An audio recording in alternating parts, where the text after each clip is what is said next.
Welcome to the Late Night with Chalky podcast. Yeah, we're ready. Here we go. Friends and family, brothers and sisters, welcome to the Late Night with Chalky podcast. Yee-hoo! Our guest this week, one of the most successful surfers come out of Huntington Beach. From an early age, winning almost every amateur event.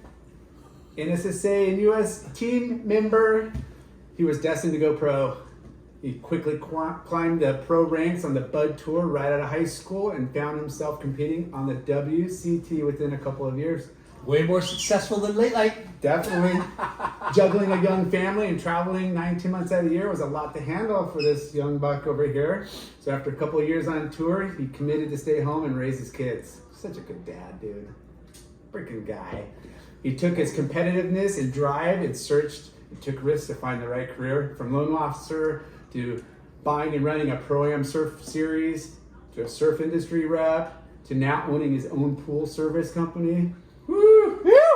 He is a workhorse in and out of the water. He's a team captain for HB Boardriders Club. We welcome our good friend Jeff D-Baugh, Deffenbaugh. Yeah.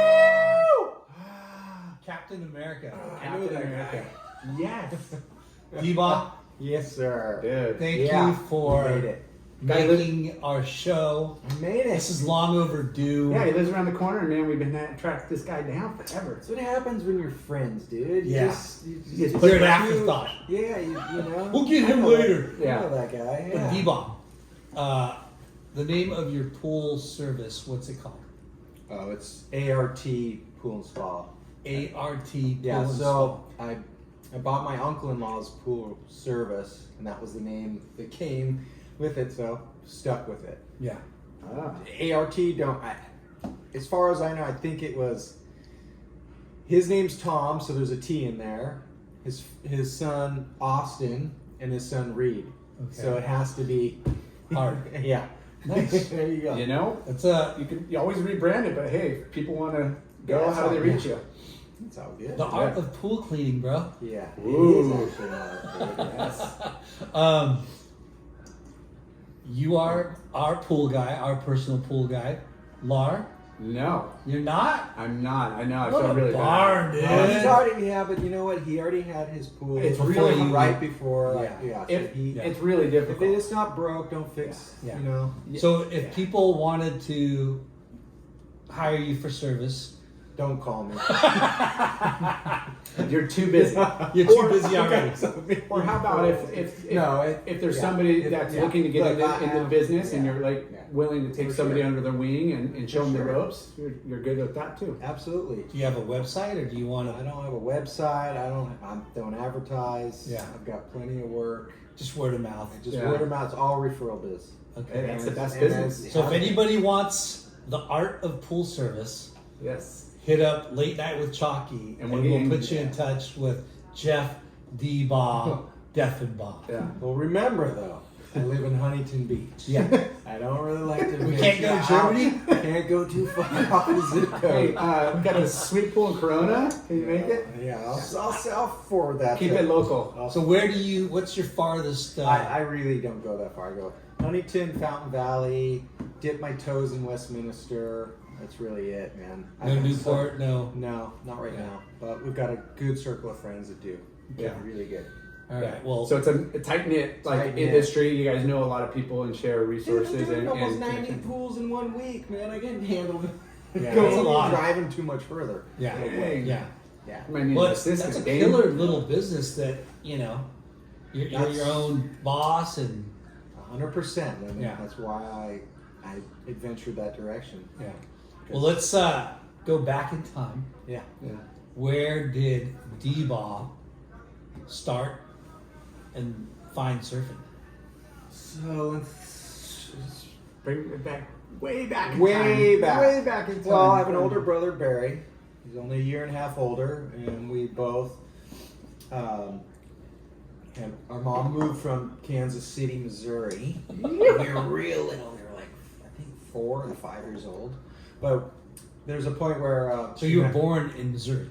Yeah. Wow. Kansas City, Missouri. That's why we're all about those Chiefs, man. Are you still a Chiefs fan? Heck yeah, dude. Tony Gonzalez. I was walking the halls at Huntington Beach High School with Tony Gonzalez. Yeah. Was he a Chiefs player? He was For a long time. absolutely Yeah. But he's also one of the best tight ends ever yeah, in the NFL. Okay. Come on, man. Hall of Famer. yeah. But he played for And he played for Atlanta.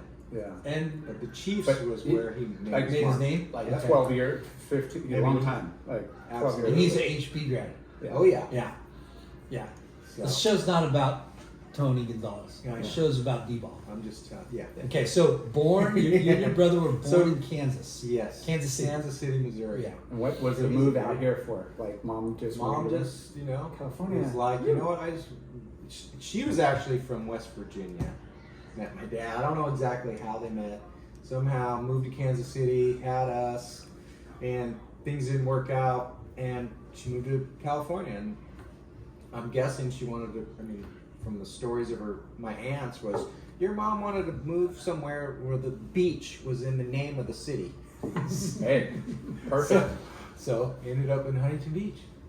And your mom was single? She was single, Single yeah. mother. Yeah. Wow. And then so down the road, she ended up marrying. We had a stepdad, and he surfed, and that's how we got into surfing. Boogie boarding first, obviously. On J Circle, by the way.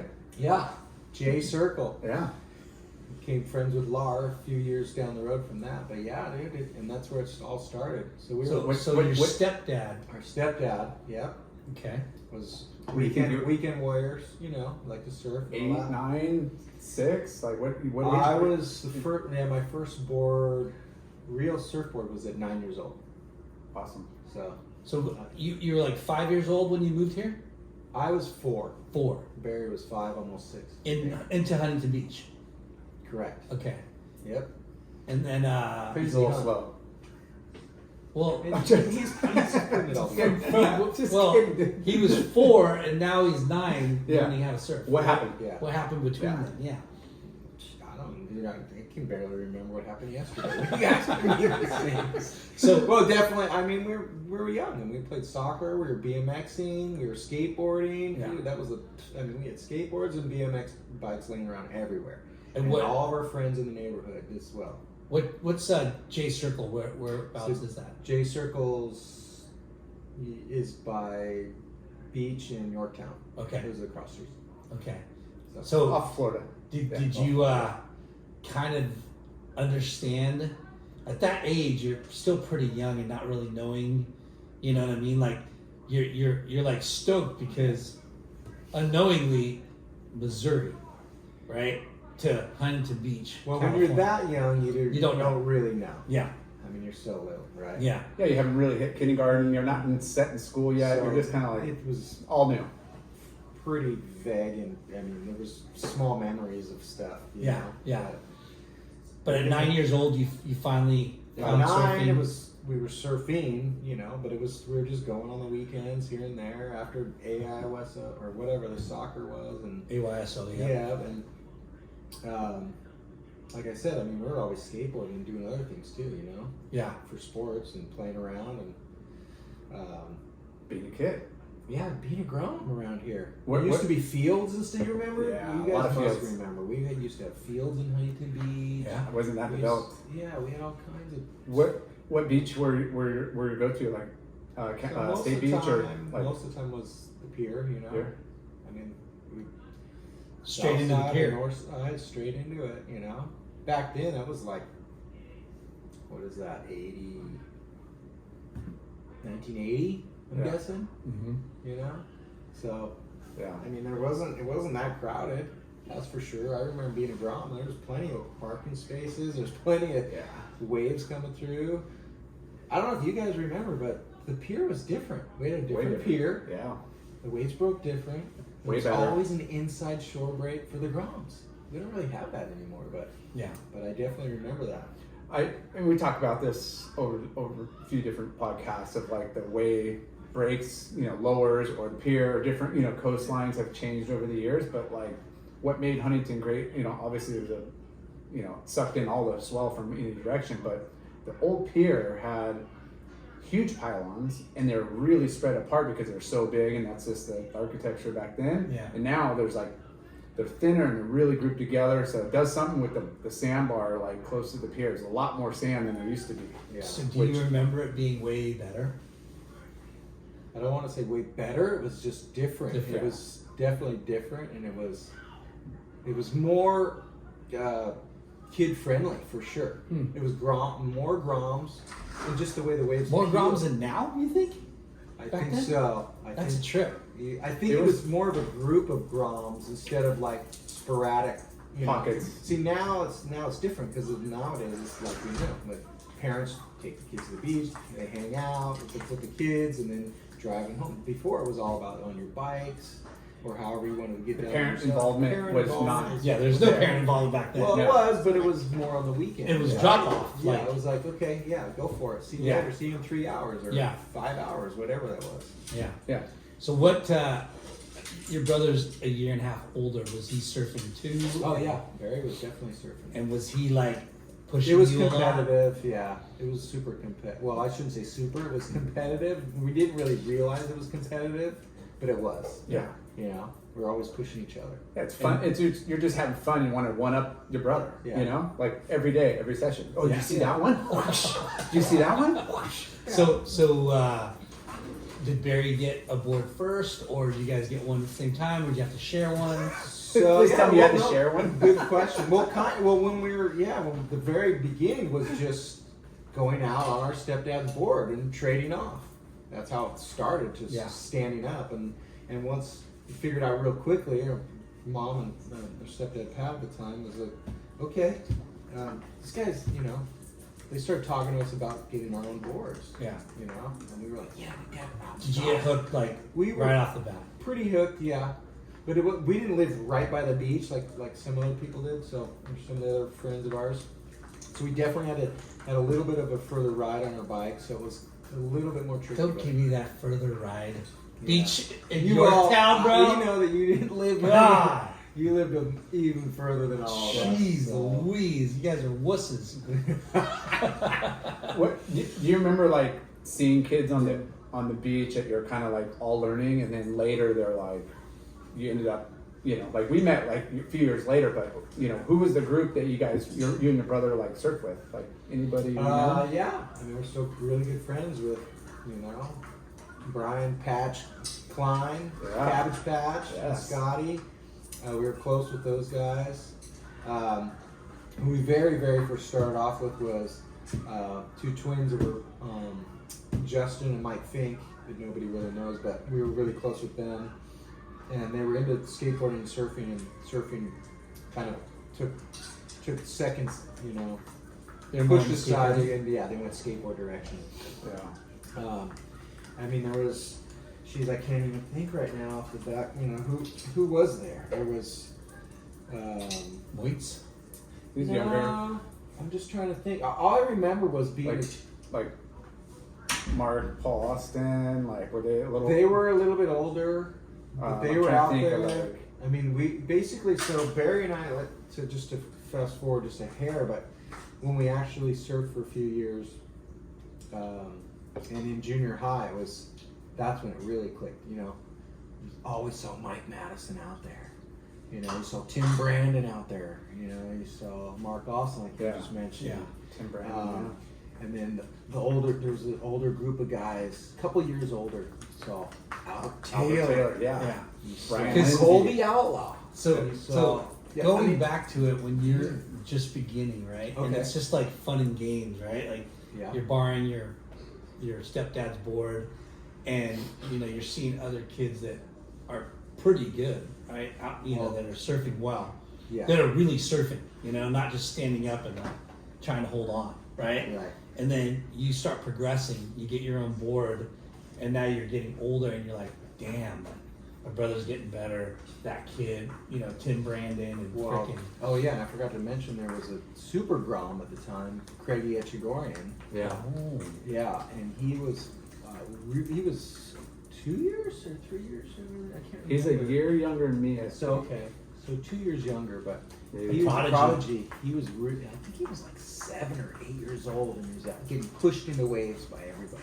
yeah. But he was The mini Tom Carroll, right? already- Yeah. Yes, he was already on. Like doing it. Style it for And like you understand, you don't understand that you're in Surf City too. Like a city that is a beach town that is like world renowned. Yeah, you don't realize that until later. Well, I know, but what I'm saying, because like, it wasn't back then. There was no Surf City back then. What you're talking about was It wasn't. like you had Bud Lamas and you had You did, but there was Robert August. There's tons of people that We had a paved ton the way. I mean, we had Main Street with a lot of shops. Yeah. And The surf culture was thick, definitely for sure. Yeah. Yeah. We were in deep, but we had no idea we were. Yeah, that's what I mean. Like You had you're just kids learning how to surf. Yeah. But as you get older and you get better, and you're starting to see these other kids that are ripping, Craig Etchegoyen, Tim Brandon, Mark Austin. You're like, whoa! Like these kids are good, and our our city, our beach. There's a lot of freaking rippers. You know. I mean, that's why I'm just tripping. I mean, I'm missing right now. I'm missing probably 10 to 15 guys. Yeah, Albert Taylor. Off the top of my head, I can't even. Bobby so Lockhart. many. The Keenans. They're the Tice brothers. Yeah. I mean, there's just so many guys to go down the list. It's tough to even flashback. Yeah, and Kobe Outlaw. I mean, you mentioned Kobe Outlaw, but like these guys were, in the magazines and shit. You know, like. Well, where it really came from was, okay, as soon as I was I was in 5th grade, looking at going into junior high school, but then you're looking at those guys and the surf team program for Huntington Beach High School, Chuck Allen, and all these guys. You're like, okay, and you're seeing everybody in the water, and you're just a Grom, just fired up. Just like, I want to be like that guy. I Yeah. want to be like that guy. And I love Kirk Tice. Kirk Tice was like my idol for a few years. Yeah. And part of it I didn't realize was just because he was winning a lot of events or doing really well in the events, but he was so motivated. Like when I would show up at the beach, guys would say, Kirk Tice, he's one of the first guys in the water. He's one of the last guys in the water. He's doing all these things, and so I was like, well, I don't work know. ethic. Yeah, putting your time he in. worked at it. You didn't want to do Lloyd Tice? You didn't want to do Lloyd Shane Tice? started. Well, Shane, Lloyd, how we all know him, but he honestly was really talented. Yeah. A talented surfer. But the mind wasn't there. Yeah, but him and my brother were way more similar. They didn't fit in. That's funny. They didn't fit in the contest arena that well. They always wanted to kind of do their own thing. They always had these moments of like, dude, that guy just did something so gnarly. Yeah. Just threw the biggest spray I've ever seen, but then they disappear for a month. Yeah. You're like, okay, and then just not interested. Yeah. It's just So let's. so different. Your brother is a year and a half older than you. Did he progress faster than you, or? Yeah, he was A little older, a little bit more mature, but not much. But I was following real close throughout. What was your first board that like your stepdad Pat, or you guys went to this shop? My first garage my sale? very first board was a Carl Hayward single fin, black rails, bluish weird fade spray. I remember it. Custom? No. Oh, used board, killer. Single fin Hayward. Yeah, and my first wetsuit was a Alita black body, turquoise arms. And I was like, dude, this is the best. Flat lock. How big was the board? Or The board over? was way too big for me, but it was like a 6.0 or 5'10" or something, and I was probably like 80-something pounds or less. I don't know. But anyway. Yeah, And then I advanced. suits. Yeah, but after that, I advanced from that board. And about, I'm gonna say, I only had that board for like 6 months, and I ended up with a used. I can't remember whose it was, but it was a twin fin Sam Hawk, Nice. pink rails, pin line, wing swallow. The thing was sick. Yeah, that thing. Didn't you just ride in Bud's event the other day? That'd be sick today, right? Yeah, that'd be so sick. It was a little board though. That was yeah. So, at that early age, did you get better than your brother? No. You never got better than Barry? your brother It until wasn't. later? No, yeah, it wasn't better. Because I know Barry Saying rips. I'm better is a hard thing. Yeah. Barry had. Barry rips. Yes, I agree. I mean, I think the analogy you're looking for is he was better in a jersey. Comp- I had, Yeah. like I said, with But Tyson. you know what I'm trying to say. It's like it's funny to hear those stories of like, holy shit, man, my little brother's starting to take me out in contests. So here's how it went. Like the first event contest, WSA, yeah, Jay's on it. Liz Tice was It running was it. before that. It was like Bob Gray or something. Gray, yeah. And it was actually on the north side of the pier. And there was nobody in the mini hoonie division but my brother and me. Yeah. And it was the very first contest, and the waves weren't very good. And my brother I remember, the only part about it was he was catching a bunch of waves, and I remember looking, and he wasn't doing a lot. And the one really good wave came, and I got it. And Story of his life. Yeah. So it started way back then? It started way back then. And this was like 11 or 12 years old. Hey, I forgot to put that in my monologue. Yeah. Not D-Baugh, Dial-A-Bomb. Yeah. Jeff Dial-A-Bomb D-Baugh. We're going to put that in there. I know, everybody always says, dude, you're like the machine and you like always get the best waves and things just and I always sit there and go, dude, you guys don't understand, like, there's skill involved and there's more than that. Mailman. Yeah. There's more than that. Yeah. You know? Yeah. And you were great at analyzing the ocean and there was so we can get into that. I've been out in the water with him, and it's not that crowded, and we're talking, and I'm just like not paying attention, and all of a sudden, D-Baugh is on the best wave of the day. Yeah. A couple times every session. Yeah. There's something. Stop talking to me. Yeah. So to fast forward a hair past all this, ended up getting sponsored by the Surf Shop. Dude, I wanted to get to that. Which was how old were you? I think I was 13. Okay. 13 or 14. Which for our listeners, the Surf was a Japanese-owned surf shop that had sponsored Tom Curran, but it was not on Main Street, which all the other shops are. This was off the beaten path on Beach and Adams. Yeah. Like no one would go there. Like Not really. It was for a surf shop, you think it has to survive, has to be on. for Huntington Beach residents.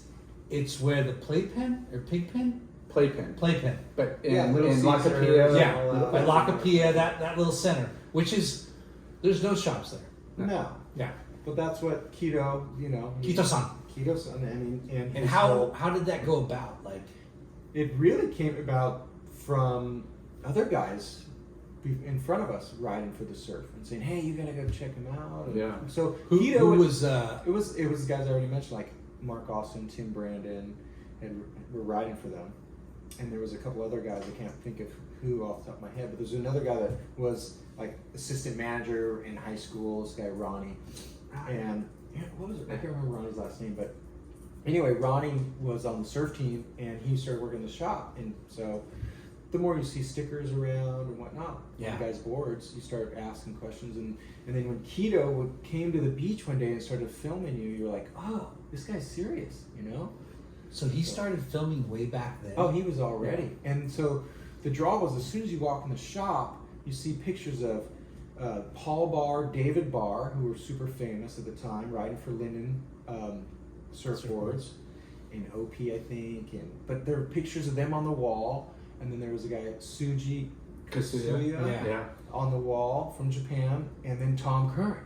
And you're going, these guys ride for this shop? Yeah. These guys are internationally known. Yeah. And you've got, one of the best guys in the It would whole be world. really cool to interview Keto someday if he could speak English. It would He can. Because the way that he came into the scene, right? Because relatively, right around that time is when he started. Well, the he shop, had right? so he had the shop for a In while Japan. in Japan. Yeah. And then when he came to America, the story I found out later, the whole reason he came here and opened that store was because Channel Islands was the main boards that he was selling in his shop in Japan. And you couldn't buy them. So for him to continue to build that, he needed to get them going here. He's like one of the first International gray marketing in a, Yeah. in a smart way. He had a shop. Yeah. And he was buying it and relocating boards. But it's pretty cool that he just went for it. Yeah. Like Yeah.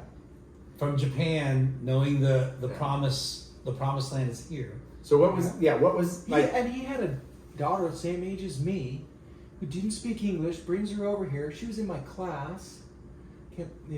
Raina's her name. That's it. Anyway, to do that, Yeah. with your family and just come over here and they didn't speak. Yeah. But he pulled it. His wife is kind of trippy, that right? wasn't his. That was his. Oh, so- Raina's mom is different. Okay, yes. okay. So what was that sponsorship like? Yeah, how did entitled? What? Yeah. It was basically, I mean, Your you're shop You're kit. getting your shop kit. Stickers and you get stickers. deals. You get your Sweatshirts Yeah, you get your the gear. And every once in a while, like if you win a few events, And you're in like 6th grade, like 7th grade, or sixth grade. 6th and 7th grade. Your first sponsor is the surf. Yeah. That's freaking crazy amazing. yeah. Yeah. Well, I wasn't far behind. Yeah. We're not talking about you, Laura. Yeah. Nikito would end up. He would get us great deals on Can the you board. speak English? Yes. He doesn't like to speak English. Yeah. He can. I mean, It's just part of his persona. He just Yeah. kind of. He You know? keeps it quiet. Yeah. He keeps it yeah. undercover. There's certain language barriers for sure. Yeah. Certain words and whatnot. But back then, there was a guy named Art actually that was the manager of that store, and he spoke Japanese. Okay. Mm-hmm. But he was an American Japanese guy, and he ran the store, and he was awesome. Jay Yeah. rode for the surf, so I'm sure he remembers. Yeah, I remember all of it. So Yeah. what do you remember what they carried in that store besides Channel Islands and the Well, surf there was stuff? a lot of there was clothing in there. I don't know Yeah. how much they sold of it, but it was Linden surfboards and Channel Islands, and then Timponi came a year or two after that. Yeah. But those were the He had three bands. he had an eye for what was like Well, on trend. I think to get Yeah. Channel Islands, you couldn't been on Main Street, and not that all the shops at that time were pretty much There shop They're all owners. local. They're all locals. It wasn't like he was No one definitely really a sold pioneer of like Merrick's on Main Street. bringing boards in Yeah. from other areas, and the only reason is because Tom Curran. Of course. Like he Did put- any Huntington Beach guys ride Channel Islands? Well, back they in the started day? to when the surf After. came Yeah, in, yeah. and that was part of it. And I never really jumped on board with that whole program. I had the offer to ride Channel Islands from Quito, and he said, or you can ride, Linden's or Timponi as when that came, but it was Linden's, and I said, well, I would rather have somebody that's not the Channel Islands, and I can't remember why, other than I just liked that Linden I could actually speak Talk to. to. Yeah. So that was your I first was board told- sponsor? Well, I don't know if it was sponsored, but it was one of my first ordered surfboards. Sick. I ordered a Randy Lewis when I was young, got that, and then the next board was Linden. So, and part of the other reason was there were other guys I looked up to, like Taylor Knox, I knew who was riding Lindens, and there was a few other guys. So you're in 6th grade, 7th grade, and you're getting courted and start riding for this outside surf shop. But Was there any kind of like? But what was cool about it was literally around the corner from where we lived. Yeah, I didn't live really close. three blocks away, barely. Was there any like chatter from like Chuck Dent or So yeah, previously to that, like I'd hung out at the RL shop a little bit, and then it turned into surf prescriptions for a moment, and then there was movement around the Chuck Dent shop for sure. I hung out there too, but there was never anything that came about because we were so young. Yeah. It was just like Yeah, okay, it was There's a really lot of strong. kids that were. and there was a lot. It The was guys re- were just speaking of. It was really Yeah. clicky. Yeah. Like I got Robert August plugged shop. into Robert August. Yes, Yeah. Robert August shop had their That was group. the first- Chuck Dan had their. But we group. still hung out, like he At said, every at, shop. at all this. Yeah. You would just kind of find out where the cool scene is, and Yeah. you just go and hang out there. Yeah. Because like it's like territorial, right? Yeah. These Definitely. surf shops, like, hey, you're an HB kid, you should be riding for us, or you should be riding for them, not some Japanese guy over here. You know what I mean? Well, that's the weird thing. Nobody ever really said that. Yeah. No. Nobody ever Yeah. came out and was like, Well, Oh, you're riding the surf? Like, no, Yeah, not it's even. crazy how successful the surf Yeah. was, but not like, you know what I mean? Yeah. It's they had a strong team, like Jeff said, with some of these other older guys, and they didn't really push their way in. They just kind of did their own thing. Yeah. Well, we were.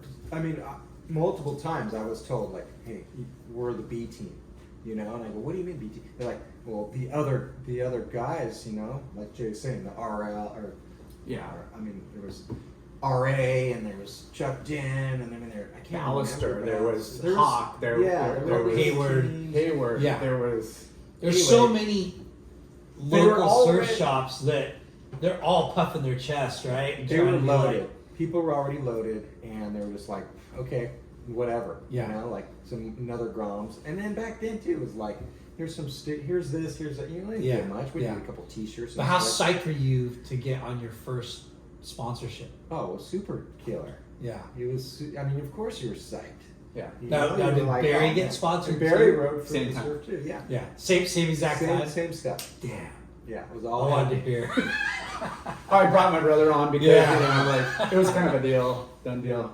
No, I'm pretty sure it was you my can say, brother. D-Baugh, is that, hey, I'm not riding for you unless Barry's riding for you. I think it was the other way. Barry was dragging me in a lot of stuff. Yeah. He was definitely flashier than me. But it was came to But there were the the water. Yeah. WSAs were kind of like the HB local event, and then there's other ones like CCSA or CBA or whatever, But in it, like there was you kind of NSSA was hot, was a big deal. But it wasn't like you just us, jumped in NSSA. You kind of worked got some confidence in some other events. Got the WSA going. And you Was that worked middle your way- school then? And then no, it definitely was. Yeah, 6th grade. I started doing the NSSAs. I was doing the WSAs and NSSAs, and that's where I started running the Rob Machado constantly. Here we go again, Rob Machado. Pete Rocky, Rob Machado, Shane Stoneman. Dang it, these guys. Yeah. Well, I got The hottest guys in every other town. I mean, some guys. I mean, those guys were on. And it was to just kind of talk about the difference. Like, you're doing these WSAs, like Jeff said, like you're in mini hunting, which is 12 and under. You're lucky to have just one heat with a full 6-man roster. Yeah. Every once in a while you would, maybe it'd be 2 semis, but for the most part, I have printouts in the back of the magazines when they used to give you the results, and it was Craig Etchegoyen, me and Scotty Klein, and maybe like one other name. Like it was only 3 or 4 of us. Yeah. And I'm like, really? I just one heat, and there's only like 3 or 4 of us in it. Like, I guess I don't know. Maybe. Yeah, but sometimes you'd have a couple heats, a couple rounds, maybe. But the NSSA was So were you full successful? So winning contest? that was for me. That was the draw for me, was because I was not super competitive, but I was definitely competitive, and I was good enough to compete, and I was doing well. And I won like some of the WSAs, and I was getting seconds a lot in the NSSAs or thirds, and here and there. But You're making finals. it was in the finals, yeah. And I was like, what do I need to do to win? Was there anybody like coaching you or giving you tips or?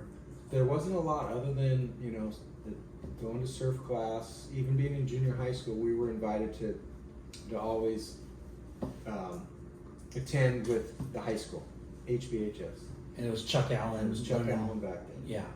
And we did riding our bikes, Every dark morning. out in the morning, 50, 49 degrees, whatever it was. We were socks doing on it. your hands to Yeah, you keep the got- hands warm. No joke, Yeah. like beanie, like figure out what kind of boots you can wear, and whatever, anything. But yeah, we were doing it, man.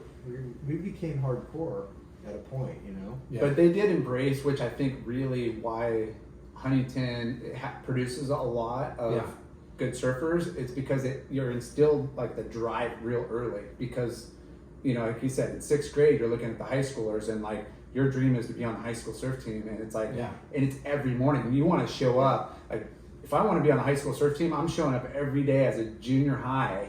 Yeah. Like trying to surf and prove, Getting better and better and just better to like, get to that level. when are you going to be in high school? In 2 years? Okay, I got my eyes on you. Yeah, and it wasn't just Chuck Allen.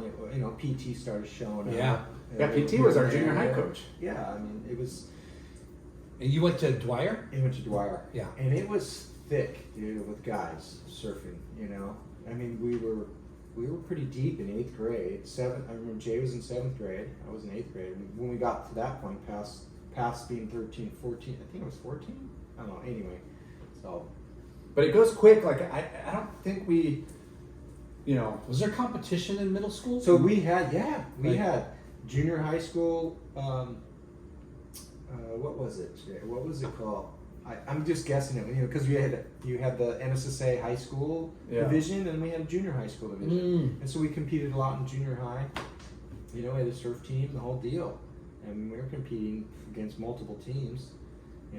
But like going back, Jay said the goal was always like anything. You looking at the guys a few years above you, and you're going, I want to be on the team. I want to be that guy, or I want to be doing it. And how we talk about like the jogger suits and like the uniforms and like to wear that HB HS like sweatshirt like that gear was like so prideful and like it had something. And I mean, there's a lot of high schools in Huntington. Well, not a lot, but there's 4. And so who was your first legit board sponsor after Linden? Well, that was through the surf. I was riding for Jeff Timponi. I don't know his whole history. I think he'd shaped for Russell for a long time. I think you're right, somebody else. But all I know is Timponi was one of the guys that you see, or you see his logo in the water a lot. Yeah. And when you saw his boards, you're like, dude, this guy knows exactly what he's doing, And once you rode one of his boards, you're like, around They're here. way more progressive than any other other boards. Yeah, he was. He all of a sudden in those early '80s, he stepped past somehow, some way. Like my boards, that I don't know. Even looking at other guys' boards, just shapes just seem to be a little bit more advanced, just a little bit, like just the edges, were a little different. And that's like such his double wings on boards, Yeah, nice hip. He always. And psychologically, if you believe that board is a little bit better than the next, it makes you surf better. Yeah, and it makes you want to continue to paddle out. Yeah, when it's crappy. Yeah, and that was the other part that I'll get into is like, as we go into this, I wasn't gifted as a surfer. I had to work at all of it really hard. Yeah. So. Yeah, I think we all did but it's not work when you're a kid. You're just trying to one up and get the best wave or the best turn and one up. But at the same time, the drive of like, I want to be out there. I want to be out there every day. You want to be in the limelight within your peers. Yeah, but obviously you were good enough that people sure. were noticing it, and you put in the hard work to get you to that next level. Right. So Timponi, what about like a wetsuit sponsor or? I was riding for Victory wetsuits. Nice. Billabong came around a little bit after that. You rode for Billabong too? Yeah, I rode for Billabong for a little while. I remember going up to Costa Mesa. Reeder was a team manager, Mark Reeder. Mm-hmm. Now, did you have to put together a portfolio, or did they just... So Victory was like the hardest one to get in on. By a mile. Really? Everyone rode for Victory. Yeah. In Huntington, especially. In Huntington, I went up there, and I showed Greg Wade and Mark. I can't remember Mark's last name, but they were the owners, and some photos and some contest results and what was going on. And literally, they're like, "All right, we'll give you a discount on some suits." And I said, "Okay, cool." Wow. I was stoked. While other guys that aren't performing in contests were getting, bigger sponsor wetsuits, more stuff, whatever. You always hear who's getting what, but it didn't bother me at all. I was like, okay, because I felt like, I wasn't paying full price. I was stoked. Yeah. My parents were, we didn't have much money growing up, and my parents were like, shit, anything's better than nothing, Yeah. But that pushed a drive too, as you start to see other guys, like I said, I was always looking at the year or two in front of me. Yeah. A couple years in front of me. Like, okay, what's going on there? When you start hearing guys are getting free wetsuits, Yeah. Contest paid for. contests sometimes paid for, because travel clothes fund. Yeah. for free. People are Yeah. gonna brag and kind of show off. Oh, Like, yeah. oh yeah, I'm sponsored. I get this. I Also- get 4 suits a year, Hey. and I get 2 boards and whatever. Yeah. That is like the perks of being sponsored. And when is you're- Sure. you can brag about Yeah. it. Damn right. Yeah. And then when you start to get you're in junior high school, this was Yeah. it started becoming a big deal. And Yeah. so just real quick, it wasn't always surfing. I mean, going back to being a Grom, the skateboard thing, dude, we had ramps, Yeah. you know, in our backyard. We had a half pipe, we had a quarter pipe in the front yard, we had other friends that had stuff. But as some of that stuff kind of went away, I continued behind the scenes when it was either too cold in the winter or whatever, and I didn't want to ride my bike down to the beach in the afternoons. I was in the skate program silently by myself, practicing. Surf moves and like all lippers. surf moves, and the majority of it, 90% of what I was doing was coming off the bottom and going straight up. Yeah. There was this one area. This is gold right Yeah, here. there was this one area I would skateboard over to. It was I don't know, it was about, quarter of a mile, less than quarter, let's say an eighth of a mile away from my house. But there was this dirt berm that was shaped like a waist high waist high wave that you could actually kind of surf on your skateboard. Like a killer transition. Yeah, and it had a lip. One area had a full lip, so I would just practice over and over and over. Yeah. Hundreds of times.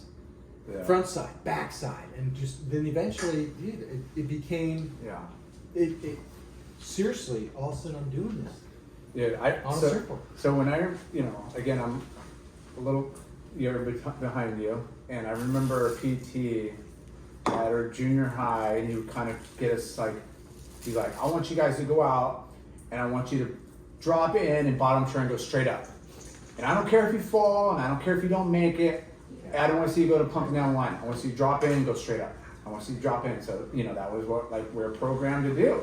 And I don't think you felt like you're progressing, whether it was a few weeks or a month or two or whatever the time frame was, but it was finally it started to click, and then he's all, once you get that down, it sets up the rest of the way. And I just remember that. I'm like, oh my gosh, as soon as you got that, you come off and you're already have so much more speed than just going half down the face and start pumping.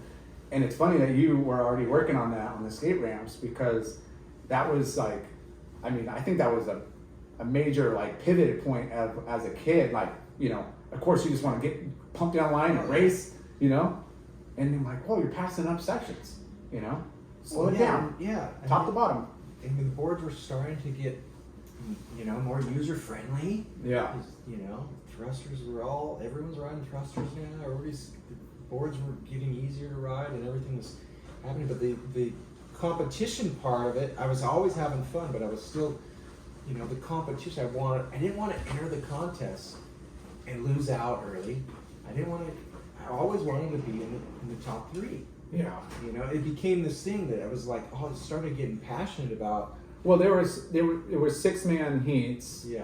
For the most part in Explorer. The only one that was 4 was open, but that came later. But the prize packs and the trophies and everything about being in the top 3 was not just first, second, third, gold, silver, bronze, but it was everything that came with it. The trophies doubled in size over 4th, 5th, and 6th. The goodie bags tripled in size. There was so much more for those top 3. There was. Well, it was for me. It was back then. The magazines. You got your name in the magazine. Yeah. Shoots. And I was focused on Getting your name in the mag? Yes. Well, that was part of your resume. And it was a tiny little clips, but dude, I wanted my name in there. It became a thing for me, and I just was focused on that, and part of being competitive. It just was And as a kid, these events, you're surfing an event every weekend. almost. Pretty much. Actually, I wasn't. No. Some of the guys were. They were really. We couldn't enter all the events. We couldn't afford it. I either could do the Explorer or the Open Season, the NSSA, and then I could do local WSA events. And if I did well enough in those, I would still go into the regionals or even the US champs, but it was kind of flip flopping WSA, NSSA, but it became more NSSA.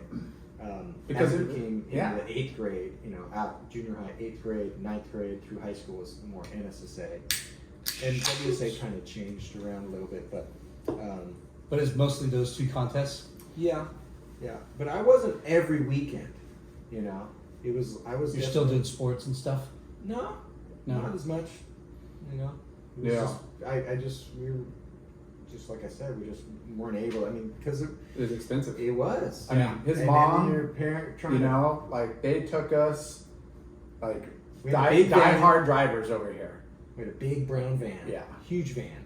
Like the amount of miles they put on that and took us everywhere, and it was like, and that's why I kind of gravitated to the older kids because they were already kind of implemented into the program, and they're like, I'm like, can I hop in? Can I take? Yeah, a but part of what Jay's being, he's kind of being reserved right now. It wasn't just can I hop in. We were wanting Jay to hop in. We were like, where's Jay? Okay, hey, Yeah. Are you come? Oh yeah, okay, yeah, I'm coming. There- Because Jay was on the program with the surf team, Yeah. and we knew Jay had the With ability. the surf.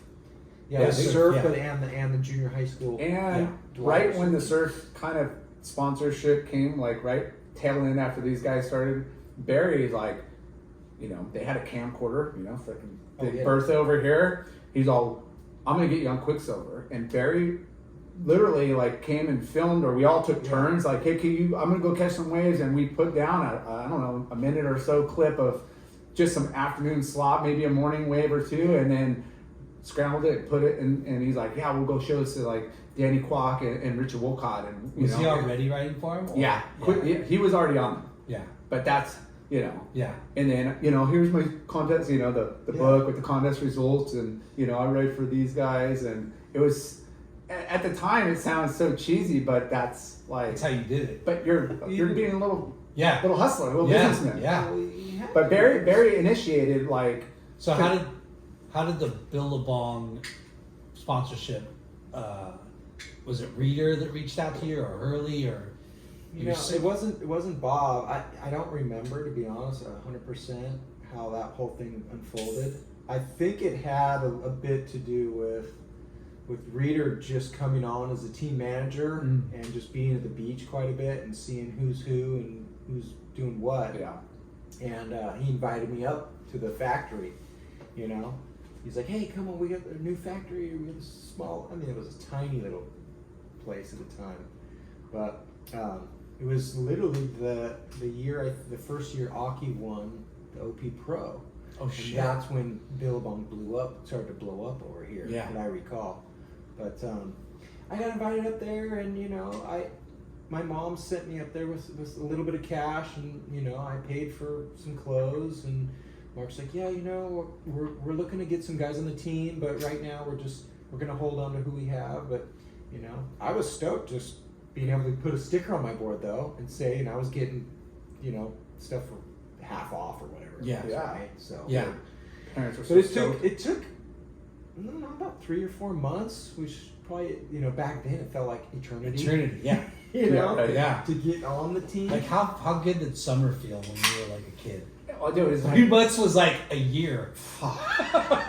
it was so long. It was like- awesome, but the days were at the so end, good. At the end of the summer, you're like, damn, that was too quick. Always. But when you're living through it, you're like, holy Dude. shit! And I'm having the time of my life. Oh, And the difference between the kids now versus when we were riding down there at the crack of dawn, and we are not leaving until sunset almost every day. Unless, there's some party or the waves are super crappy, and then we'll go like, hey, let's go skateboard or play basketball or do something else. But for the majority, it's like surf, go be Main Street, little freaking surf rats. So be honest. Lars talking about summertime. Yeah. Was like, okay, what do we do? Your parents went to work, and they're Yeah. like, well, you guys aren't staying home alone. Yeah. I mean, you can, but The they're beach not is- going to. You're yeah. you're going somewhere, or you're doing something. Yeah. And so Be honest. Was Larson a pest when he was a Grom? Come on. Not even, dude. Come on. Lar was actually. You're such a jerk. Hey, come on. Can I get in the van? Maybe next time, Grom. Yeah. You know what? I think Jay, to be honest, Jay was a lot calmer and quieter. He was a bit more like his older brother Kevin Yeah. as a Grom, but he came out of a shell in high school. Yeah. He really did. Yeah. And he you go. never went back. Never. Damn. Yeah. He went from, well, yeah, so I just remember Jay's dad, Tony, calm, collected, not a lot of words spoken, super cool, chill. And his mom, Artist, was the exact opposite. Couldn't stop talking. Chatty cat. Always had something to say. Come here, kids, give me a hug. You know, just all kinds of energy. Yeah. And I think Jay ended up siding more on his mom. Yeah. You know, the older brother Kevin went on dad's side a little. Tone. little calm, cool, and collected. You know, once again, if it wasn't for Tony, My brother paved the way for me to just be like, well, he broke them in, I'm gonna freaking light them. if it wasn't for Tony surfing, Yeah. same thing. Yeah. Kevin and for Jay sure. Lar wouldn't have been surfing either. Yeah, I 'Cause mean, that was, I remember being, seeing them, yeah, there was definitely like, we were an outdoor family, for Yeah. sure. Like we ran, Still are. for sure. yeah. Yeah, it was killer. But yeah, I mean, we had, fucking rad childhood growing up. We had it pretty killer how we could all get on the phone, call each other, landline, of course. Yeah. Hey man, we're heading down. We'll be on North Side 8:30. Okay, cool. See you there. Okay, then you hang up the phone, call the next guy. And then Yeah. all of a sudden there's 4, 5, 6, 8 of you. Yeah. all junior high, and parents knew that we were all hanging, and we would surf in the morning. We either bring some food or have $1 or a couple dollars if we were lucky, and we'd go up Main Street and get some China Walk fried rice or whatever it was, or Wimpy's or green China. burrito, Yeah. bean and Green cheese burrito. Yeah. burrito We underneath the scavengers for pier, sure. and oh yeah, dude. But we would, and man, it's just weird. Time flew by so fast, though. But it was so fun, dude. Yeah. We were all at the beach all the time, all day long. Yeah, I just remember like somebody would be like, "Oh, 17th Street shore break," and it feel like a whole like biking down, even though Yeah. it wasn't that far because we biked pretty far, not Yeah. far, but to get Yeah. to the beach. But it's just like, It's a whole nother but world. just like, what do you mean, like 4, 8 towers down? Like, what, Well, way down there? And that was, and to throw, we've kind of missed, but it was off the beaten path once again. It was Huntington Surf and Sport. Yeah. They were way down there. They were 15th so to far 15th, towards 17th Street that it was kind of a different deal down there too. Yeah. And we were so focused on the pier and everything that was going on around the pier that's kind of who a lot of the guys rode for. But Aaron came through at a point, with his own program as well. But man, I remember there was a point where some of the guys that rode for HSS that we were buddies with were like, dude, where's Brooks? Where's Russo? Where's they're so-and-so?" surfing out front. The waves and they are were good. like, what? They're all at 14th Street, Yeah. 16th Street, or whatever. We're like, what? And you go down there and there's like killer shorebreak guys are getting barreled coming out, barely And breaks there's on the nobody outside. out. And we're at the There's pier nobody just out. getting hassled. No, See, that's what I've been doing all these years, Lar. all the old dudes were like, beat it, Grom, get to the Surf shore down break. the beach. Yeah. It was Yeah. bad. Yeah, but it was, but that's all we knew was the pier, really, because that Yeah. was the spot. So, Yeah. That's where you had to be seen. Well, Back it was then. the easiest location Yeah. for sure. Yeah. And once again, being that young, parents were like, pier, okay, cool. I know there's plenty of people around. Yeah. It's visible. We got food and all the Yeah. shops, and of course, like, You know, as Groms, you're walking in every shop in between surfs and like checking out. You're putting boards, you're asking, being a little, you're just yeah. checking everything out. And like the guys working in the surf shop were like, dude, those guys are like old men, even though they're probably 18 to 22, and we're Yeah, like, and there was an Infinity surf shop too. I remember now. Yeah. Wind Well, and then- sea. And the Wind and Sea, all Yeah. those, and hung out. You go and hang and see everything for a while, So I remember my brother, one of his first wetsuits was a Peak. I think Oh, he got it damn. at Infinity. I got mine at Beach Surf Center and got rashed the fuck up. Yeah. Rash from head to loved it, toe. right? It was I The saw best hockey colors ever. probably, at the OP Pro, and I want the blue. white, pink, blue suit. Yeah.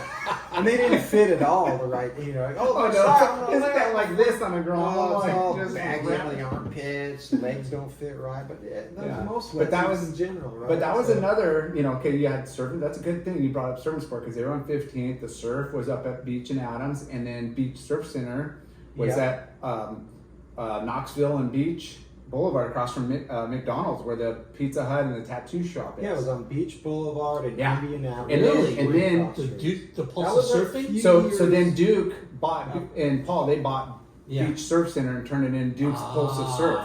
And that was when, and I that was one shop I sidebar, I caught a shoplifter there because that was one of the other shops I hung out. It was around the corner. I'd hit 7-Eleven and go over there and they had a Peak and a couple exotic like brands that not everybody carried.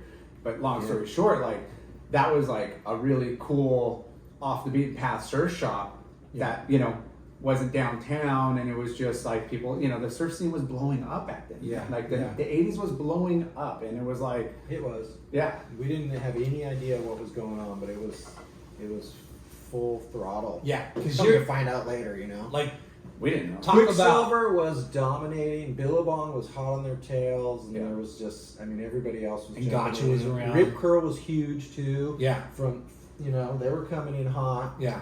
Gotcha, yeah. And they were When I went with Barry's, missing all kinds, but there was. it was, they still had the old building off of 18th Quicksilver, the old, where, Costa like, Mesa, and yeah. they just moved into the Monrovia building, Mm. and it was like, like, there's like a Nike, like, it was so Yeah. bigger than you could imagine at the Yeah. time, and it was like, And you didn't know Wow. why. Everyone's like, "Whoa, what's going on?" Yeah. Oh, why is it?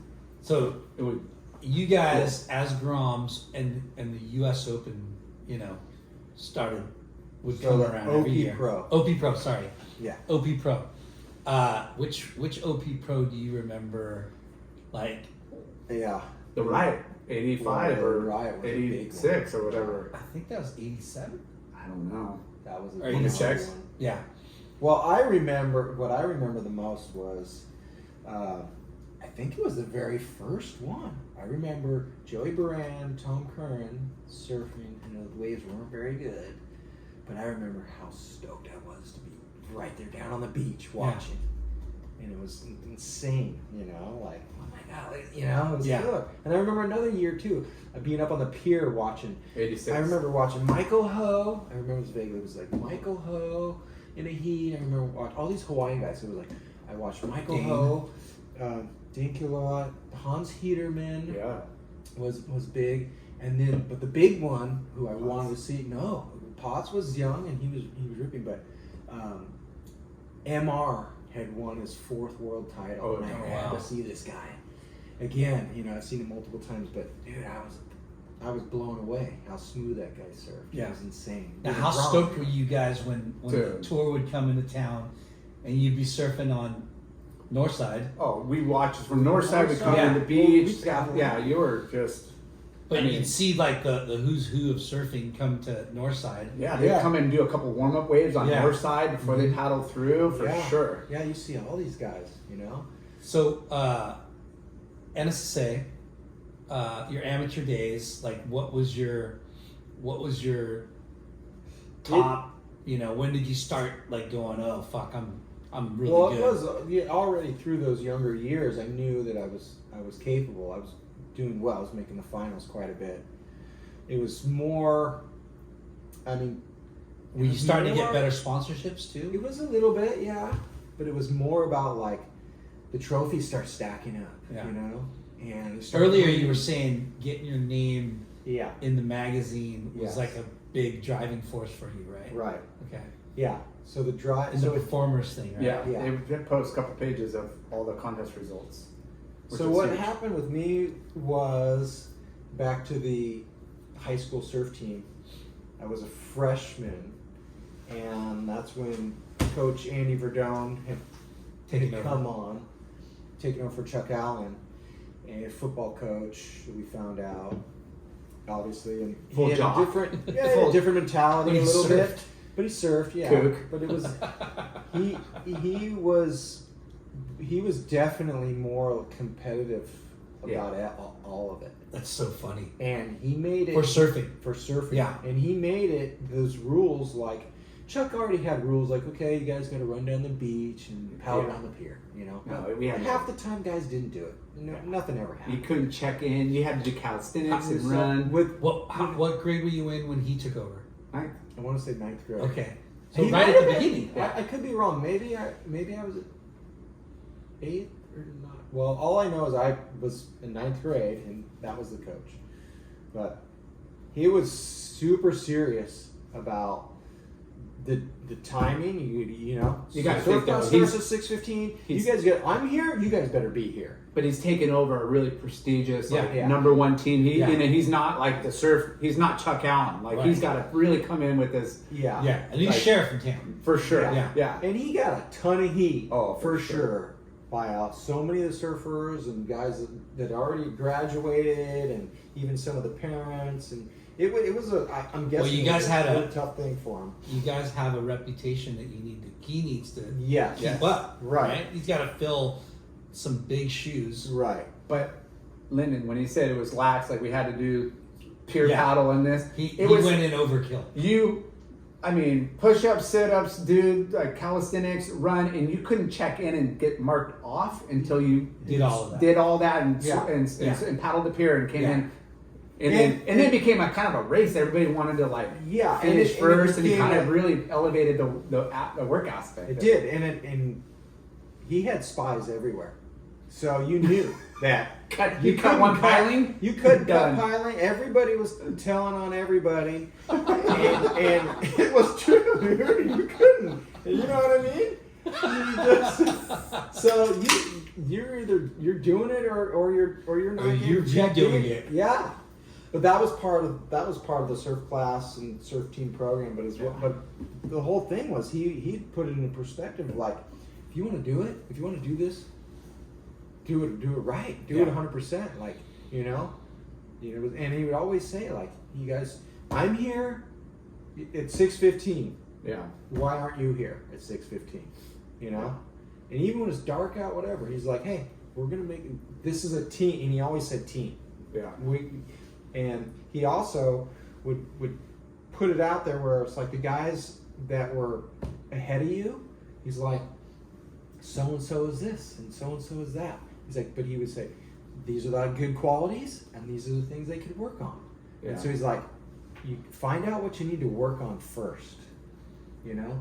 That's And pretty freaking. Yeah. little things, you know? Yeah. But he later on down the road, as we got through high school, you know, it was actually one of the things that pushed me to the next level was he actually hired a professional trainer for us. From Australia.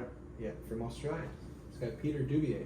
Yes. And he Verdone was serious about. This is like a dude that trained like Tom Carroll and guys, right? Yeah. Or he some helped other the guys, different athletes, and you athletes, know. but And Coach Verdone. So when we were young, I remember getting absolutely screamed at.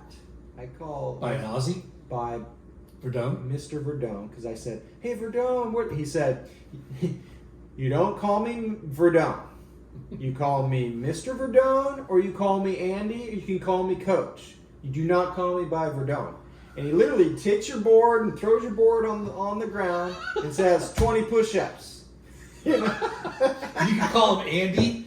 You and call you him can call Andy, him Coach, but not Verdone. You don't call me Verdone. And guys were doing it all the time, and he's throwing boards on the ground. I mean, he was serious. He's a big dude. He was so ripped and intimidating back Yeah, then. he was, Oh, he dude. was Like, big. yeah, I He was, remember. you know, 6'2", 225. He's a linebacker. And he was ripped, and he came from baseball and football. Yeah. And he was, But you know, he did a lot of good things. Like we did the Australia trips, you know, to go compete over there, and like he wanted to be like that club team that was like a board riders, like you know, take it to the next level. and he became friends really close with PT as well, and he knew that he didn't grow up in the surf world and knew all this stuff, but he knew that okay, if I can befriend some of these other guys, man, I can get some help here. Yeah. But he wanted to create. To carry on the tradition of a winning surf team in Surf City. Absolutely. Yeah. And still to this day. With his own twist. Yes.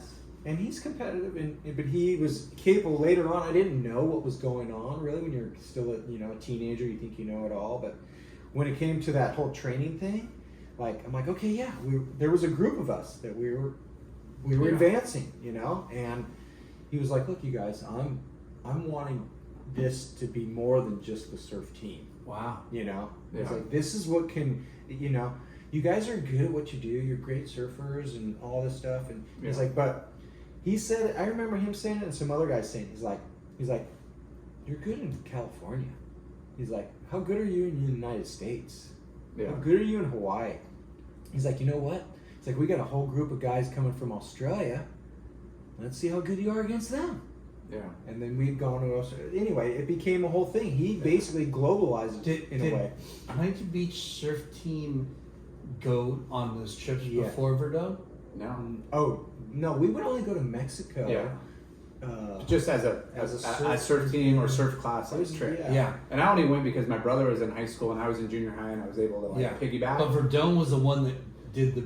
Yeah, he started networking with all with PT, like you said, and in these other. He's like, the one that took the team Yes. on in the summertime to like bigger Yeah. destinations. Yeah. Absolutely. Huh.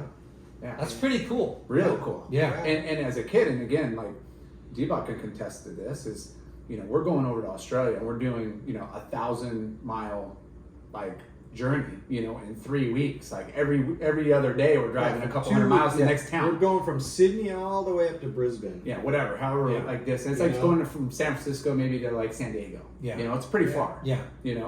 And we're competing with all these different clubs and all these different, teams, which was So part of your guys' success is, I mean, you could kind of tie that into Verdun. well, for sure. But Because he's like making you better outside of Huntington Beach. so going back to what exposing you. Seen But going back to D-Baugh's point is like, well, Verdun challenged us. Let's see how good you are against Australians. And here we are. We're going, and we're surfing with guys. And we're like, oh, that kid rips. In the next town, like, oh, that kid, and you become pen pals or names, and then All of a sudden hindsight, you you run fast into- forward, and they're all going pro, and you're like, holy shit! It's all the guys from Australia that I've stayed with their house. I slept. Remember, we were sneaking beers in the barbecue, and we're eating them, trying to hang out with that chick. We were driving. Can we drive your car on the wrong side of the road? And that was what we were doing. We're like, That's so funny. it was freaking rad because we had that. Also, like, Danny Wills, you're like, oh, Danny, okay, and boom, the guy's blowing up on tour. Yeah. Fighting for a world title one year. You're like, Sasha, what the heck's going Sasha on Stalker, here? Danny Wills, Noodles, Todd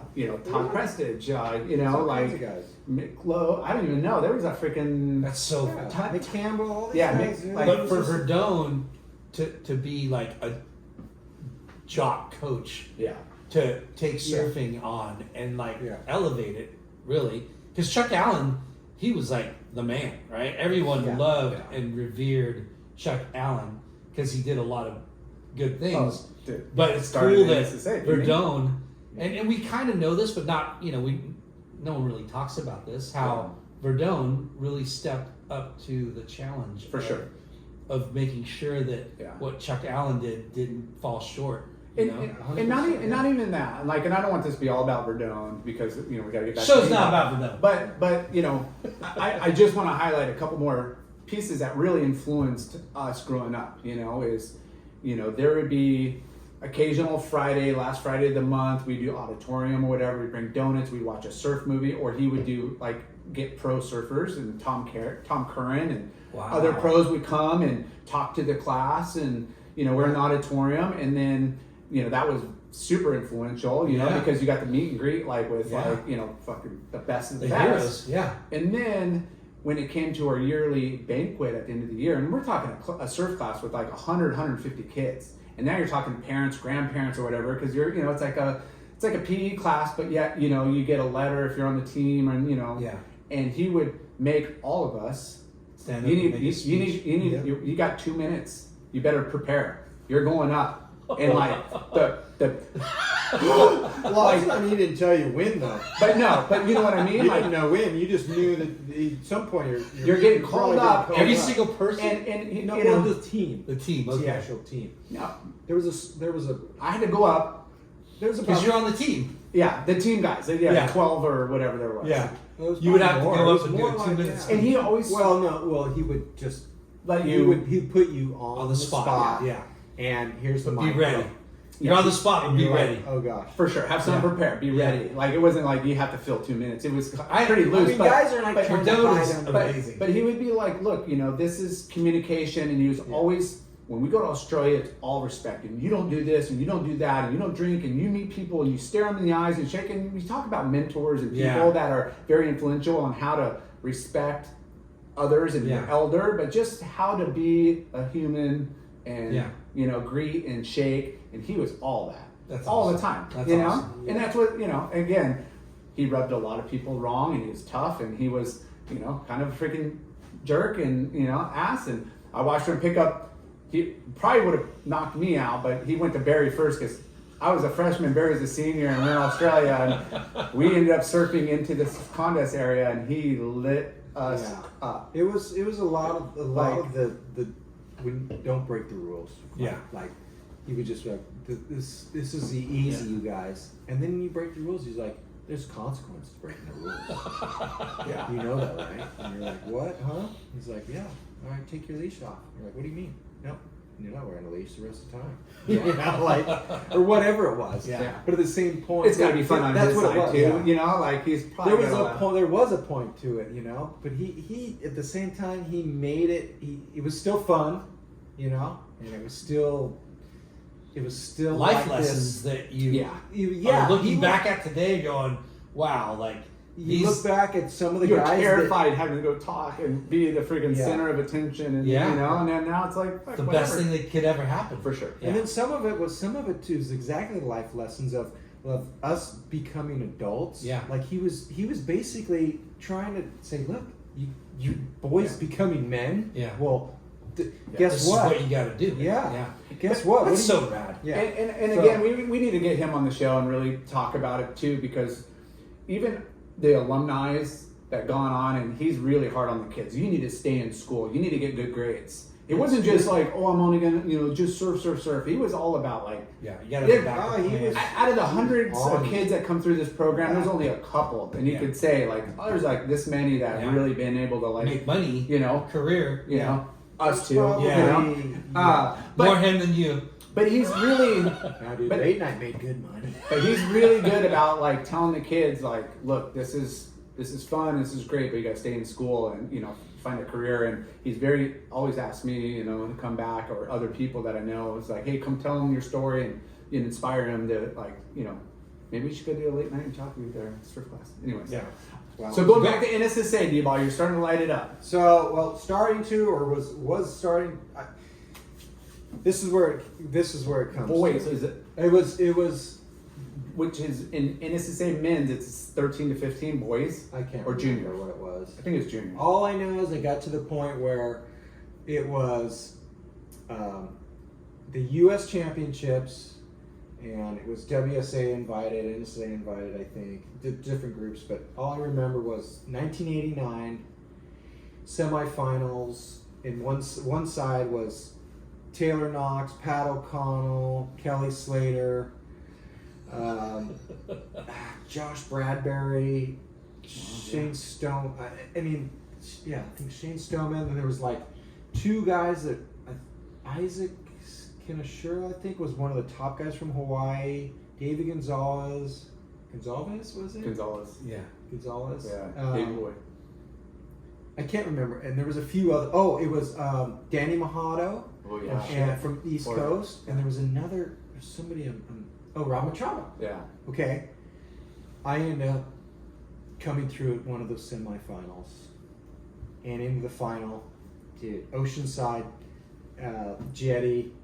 It's going off, and it was going off at about 4 to 5 feet, mostly lefts, on the North jetty.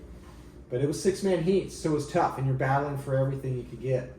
And how many ways do you have to get? 4? It was in the top final. 4. Yeah, 4. And it's a 20-minute final? Yeah.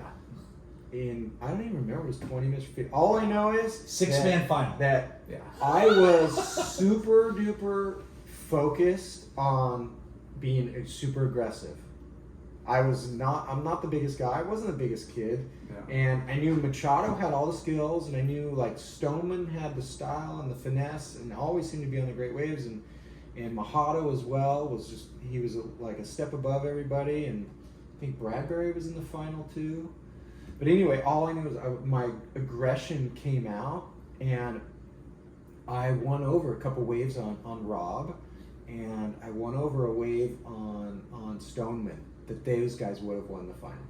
If I wasn't super aggressive and They got paddled the around waves. them, hassled them, did whatever I had to do to get the waves, I had the I come tiger. in from the final, and Richard Wolcott's standing on the beach, and he's the Quicksilver team manager. Rob Machado rides for Quicksilver, and I'm walking by, and he looks over and he goes, "Good job, dude." Nice. And I'm like, "Yeah, thanks." And he's like, He's like, "Well, what am I gonna say?" He's like, "You were on the best waves, man." He goes, "You wouldn't let anybody have anything out there." You know? And I was just like, tiger. "Shit, maybe I won." You never know. Yeah. Back then, they don't say Did you there's no win? live scoring or anything. Yeah. Third place, Danny Machado. Second place, Rob Machado. First place, Jeff Devin. Dude, I was blown away. Did you cry? Yeah. No, I didn't cry. This I dude's would've strong cried. and tall, and I was freaked out. And at that point, So was that the first time you got the I eye had- of the tiger? no, but it was the first time that I was in a position of Because that was the fucking caliber. final. Yeah. Yeah. I've been in other U.S. championships and stuff, but nothing like that.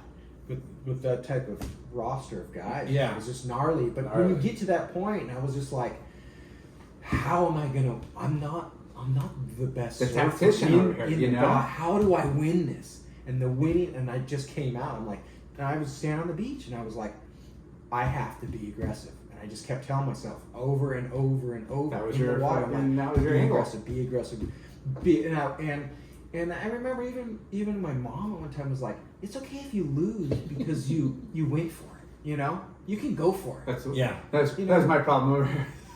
I'm gonna Yeah. wait for that dial bomb. And so to come. sometimes you do that. You just that's what it is. You Yeah. just freaking put it on the line. You know. Yeah. Well, that's the thing that And what age it's were you? competition. That was I was 15, 16? 15 turning 16. Yeah. Yeah. It's competition. That's what you're Yeah. supposed to do. You're Right. supposed to be aggressive. Right. You're supposed to take the best waves. Did they televise that one, or is I it the don't next year? remember. I don't think so. I know they televised the. I'm pretty sure it was the OP Junior that Yeah. came later, right after that, and the OP Junior, now U.S. Open. So that was the next step.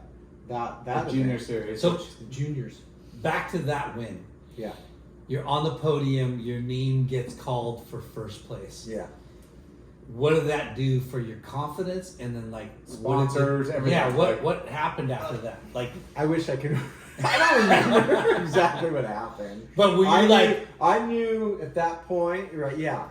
After that, for the next like month, I was like, well, now I'm US the guy. Yeah, you're the guy. I'm the guy. And I remember I did have attitude. I had a little bit of attitude before that, and I had a little bit of attitude after that, but I was like, I was in, you Yeah. know? Like So- I said, I wanted to win. Back then, So were, bad. were you? Yeah.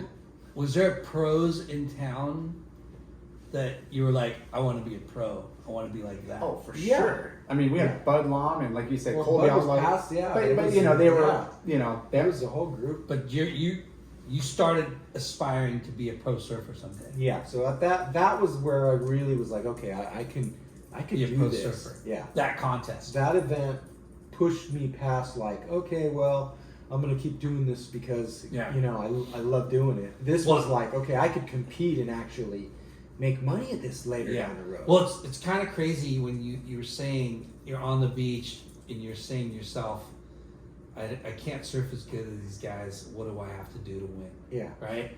And you're like, I'm going to be on the best waves. yeah. And it's funny. Well, stop you there. It wasn't always the best waves. It was also taking waves from the other guys. Yeah. yeah. The competition, the The strategy part. psychological part that I didn't really understand until I was doing it was I was actually taking the wind out of these guys' sail Yeah. by You're like- Jedi mind tricking them yeah, by like being aggressive, right, which it's competition, right. right? And I Like, didn't really for sure. realize that I was I just was like, but it takes the wind out. You know, it Yeah. deflates you. I think because when it was happening to me, Yeah. I was deflated Yeah. sometimes. I'm like, shit. And that's a good one. Yeah. Yeah, and then I do remember Rob Machado and I had to compete against each other, same age. We went through all the events, and Rob just he just had it. Like things happened naturally for him. Yeah. Things just came to him, and I had to work a lot harder. But at the same time, my only thing with him was that if I could get aggressive on him, I could get under his skin early, where he could get deflated. Yeah. And it only happened a few times, but it it happened enough. It happened where Yeah. I was like, okay. That's so interesting to talk about, because like, you're a talented surfer. You fucking rip. Right. You throw big fans, you do big turns, you're a great surfer. But Lar does those too, and he's not a great competitive surfer. Well, there's No. But No. you, I have been, and I've been in, had moments when Well, we can now. Well, we can project forward where it was the same. Guys were like, D-Baugh's talented. D-Baugh's good. He's a great surfer. But there's guys all over the world in my category. There were. We all knew. I knew it. You guys knew it. My friends told me. Yeah. But you guys, but Jay and there's other guys who would also tell me, like, dude, like he said earlier, Dial-A-Ball, I would be on the best waves. Yeah. And they're like, how the fuck are you on the best waves? Yeah. And how is it that you go out and free surf good, and then you get in the heat And and you you blow fucking up. flare. And you fucking flare. yeah, And it was seriously, it was all about that mental peaking at the right I was, time. well, in a way, but it was more about I constantly told myself, my mind was always like, I can do this. I was always trying to be like, I can do this. I can do I had a this. tiger over here, dude. I was talking And to the more- wrong guy. Well, Hey, I took competitive seriously too, and I had a lot of good accolades in my youth. I would look and I'd be like, okay, that guy scored an 8 over there, that guy scored a 7, that guy scored over here, and then those guys didn't get, I'm gonna go over here, and the next heat, they moved down, and everybody over there got waves, and I'm over here, and I'm like, It doesn't matter with D-Baugh though. no. Dial-A-Ball knows where.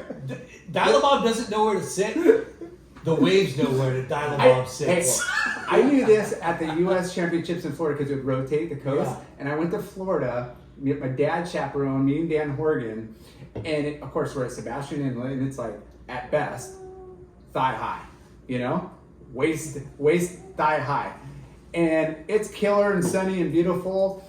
And I'm waiting for my first heat. And then all of a sudden, like 15 minutes before, like, rainstorm. these black thunderous clouds come, and a freaking like 20 mile an hour side wind comes, and I'm like 3, 2, 1 beep, and I paddle. It's like it was like victory at sea, and my 15-minute heat ended. I ended up losing, and then 5 minutes later, the sun comes out and collapses off. And my dad, no joke, you could ask my dad or Horgan, and they were like, we just flew halfway across the country For you to lose first heat. in a hurricane. It was straight up gorgeous, glassy, and then all of a sudden I'm waiting, I'm all suited up in my jersey, I'm just so psyched, and all of a sudden like the black cloud came and then it passed, and I'm like, Dude, I can just imagine Tolar going, all psyched, yeah, my son. What? Yeah. it was so bad, but And Jay had a lot of that happen to him through his career. He did. Which I will say this: Jay had a lot of those tough heats where the shit just went sideways. Dude. But there were times where Jay would come through too. And then when he came through those hard ones, all of a sudden it was on. Yeah. If he got through that one fucking just really shitty ass heat, waves were absolutely just pathetic. Hardly anything coming through.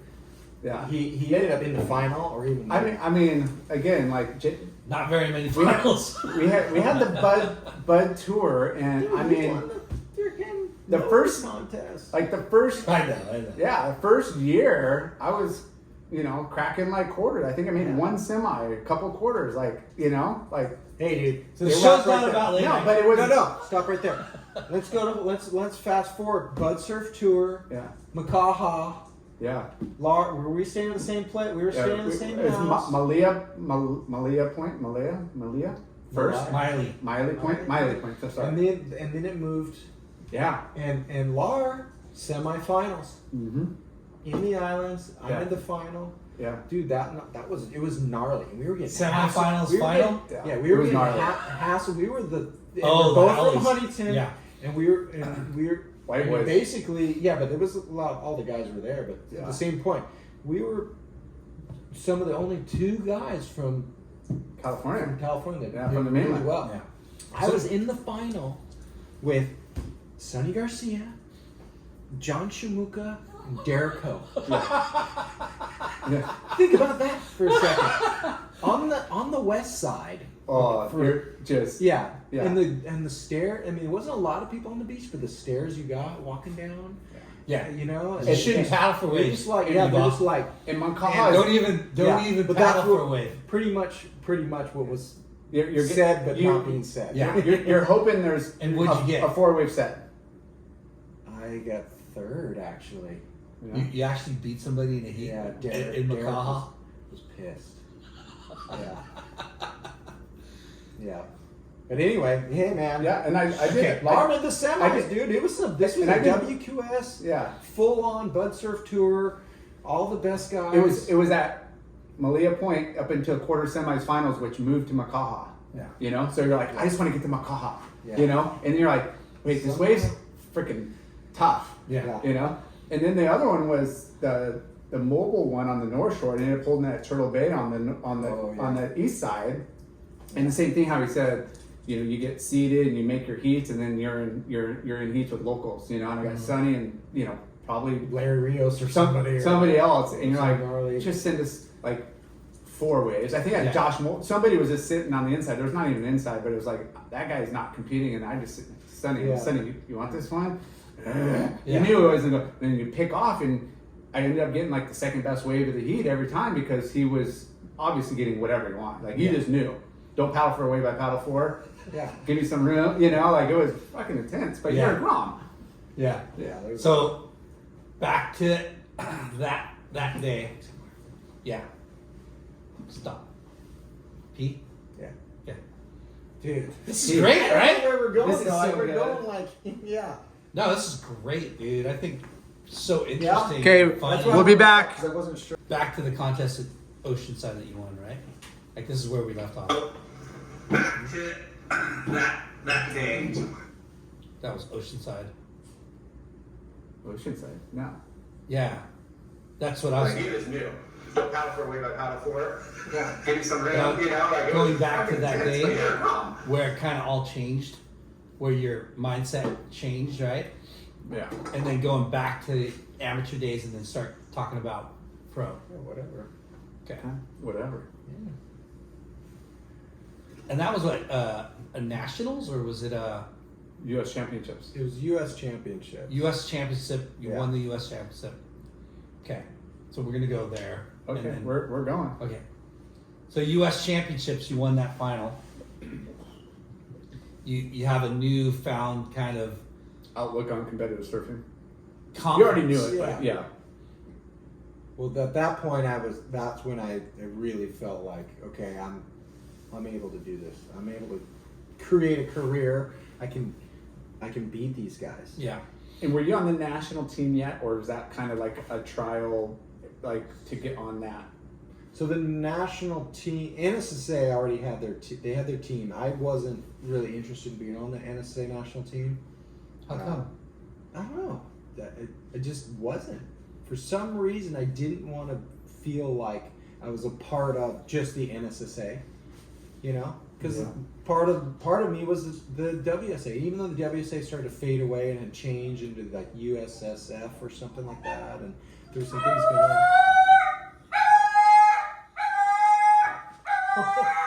You died? We're leaving this on the YouTube Yeah. feed for sure. Lyndon's dog's about to freaking croak. Snuggles.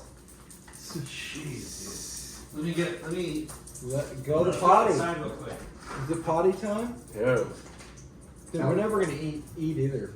We've been waiting Food's for coming. like 2 hours for food. Food's coming. We got enough shoots beer, which Yeah. is a Japanese lager, which is delicious, handcrafted, small batch, drink fresh, drink cold. Shoots. Too bad it's not Friday. Fish X beer. And that's what this with a Z. I Check got it out, you guys. It's 18 tasty. pools to do tomorrow. Yeah, you do. I'll be here. I'll be back at this house tomorrow between 9 and 10 a.m. No, you get skipped this tomorrow. I know. Yeah, screw this guy. Dude, you kidding me, dude? And his wife will be all over me. Aren't all the wives like that?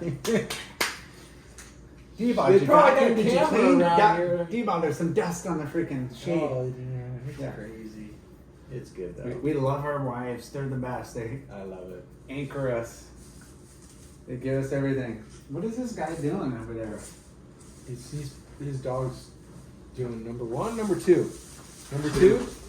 All right. Well, you know what?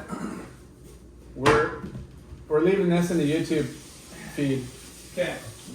I gotta get Dana home pretty soon too. There you go. He's got homework. 7:45. Maybe you should have brought it. You're a bad dad, dude. Okay. I'm not used to this stuff, bro. Okay. So didn't go NSSA route. You know, because part of me was the WSA. Even though the WSA started to fade away and change into like USSF or something like that, and there's some things going on. What is that weird? That people are gonna. What is that weird noise? Mr. Cut Snuggles. it out. Oh, What is this that? is Okay, so you got done saying. Change into like USSF or something like that, and yeah.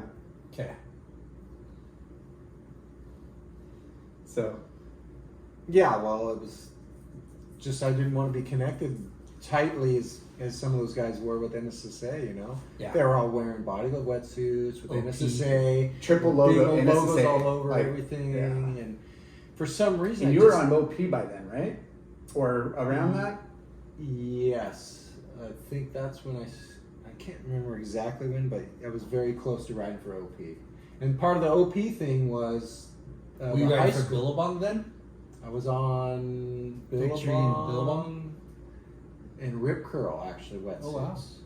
Yeah, I had Rip Curl, but there was a lot of different stuff happening, you know. But anyway, that's just the route I went. I just didn't take it with the NSSA.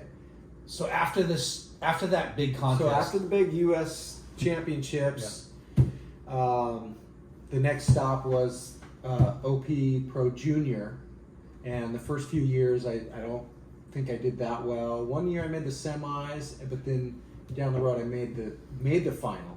Where was the OP Junior? HB. That was HB. the same as the U.S. Open Okay. today. So, and that big one was once again made the final. And who do I go against? Rob Machado. Is that when they found Rob Machado's Yeah. peak? The whole point is I can't let D-Baugh take my wave, so I'm going to paddle down to Lake Street. So First Street, the and- waves were 6 to 8 with 10-foot sets, Oh, yeah. sweeping current. You know, rushing through the pier, so you couldn't really surf next to the pier. You had to paddle out way down the beach, so it was crazy. But at the same time, it was man-on-man heats. Very, very different than anything we've ever done. Because everything's always 6-man heats. Lucky if you ever surfed a 4-man heat. Yeah. And this is man-on-man, so I was all new. And Rob had done some events too. Some of the other. Yeah, he was winning Bud Tours at 15. Yeah, 14 or whatever. 14. But the bottom line was, you know, Rob, it was my home break, but Rob, once again, had the skills. Now, in that final, all I remember was I got 2 good waves, but they took your top 3 or maybe your top 4. I can't remember. Whew. And dude, when you're getting swept down the beach and trying to get, and Rob wasn't catching set waves, he was catching all these little in-betweeners. He Yeah. was scoring, he was ripping. You can't take anything The away. ones but- that just kind of kind of healing and just, running. just head high, Yeah. little mid chips, you know, across And the top sandbar. 4. Yeah, and he killed it. So you had He like deserved 2 it. good ones and 2 close, like 1 maneuver closeouts, you think, or So something? he was. I was getting 1 maneuver, 2 maneuvers. I was lucky, and he was getting 3 or 4 like decent snaps. But He was your nemesis, kind of. for a long time, for a Yeah. really long time through our whole amateur career. So, and in a way, it was actually really good to have someone that pushed you like that. Yeah. Because look at where he ended up, you know. Yeah. Yeah. So Dude. the guy was competing for world titles. You know what I mean? For sure. And I mean, he's one of the best, like, yeah, for and sure. without that, you know, who knows what would have happened with me, you know? Yeah. But at the same time, there was obviously down the road you get I started getting into the WQS and started advancing. But the Bud Surf Tour, let's go there. Bud Surf Tour was where it was at back then. Yeah. Were you still amateur? Yeah. Amateur, yeah. I mean, but it was weird because it was like this weird thing. Guys are making money as amateurs, and there's no like regulations or anything. So Yeah, I remember it had to go. I remember going. I think Travel my fund. first year I went to ASP and I had to send them a plane ticket or something, and then they would cut me a check. Reimburse you? yeah, it was. I was weird, like, but what is it? it, you It know? kind of that whole thing kind of faded. Here's the guy. Faded. Pause. Yeah, the whole thing faded off, dude. It just like evaporated. Kelly Slater's whole deal, boom, it's gone. Yeah. We got egg roll king Oh. delivery. Oh. We gotta eat at some point. Dude, what do you need? What do you need, dude? You need a tip? No, he put. We got it, dude. Dude, Yeah, look. we got it, dude. Look at that. I know. Yeah. What did Come on, dude. Oh, look at this guy. Look at. Run, dude. You guys want to You wanna clean some you wanna pools? clean some pools? Here Yeah. you go. Hey, no joke. This is all Christmas bonus money right Happy here. holidays. Yeah, dude. Merry Christmas. solid? Oh, look at this. $100 bills, $50. You guys wanna bills, serve up? and Or you want to? Yeah. They're still on right now. Right now, sure enough. Let's serve up and keep Dane! going. Okay. You hungry? Making money. All you have to do is like submit.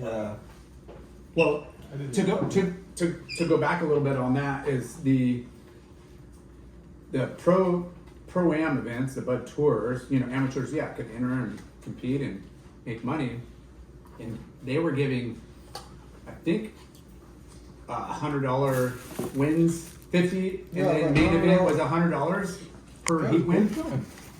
Heat win, $100 heat wins. Quarterfinals started pay big payoffs. Yeah. What are you And looking for? Get a fork. I know there's no fork. They wrecked us. And there's white rice too. How'd that? then didn't use your chopsticks, bro. You're disappointing.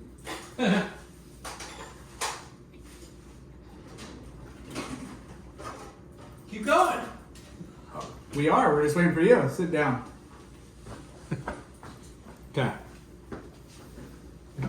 But there was money to be made. Like, you know, you think you had to make the final. No, if you made the main event, you were making like $200 or $400 that first heat, So and then maybe a couple of hundred based on winning heats up until that.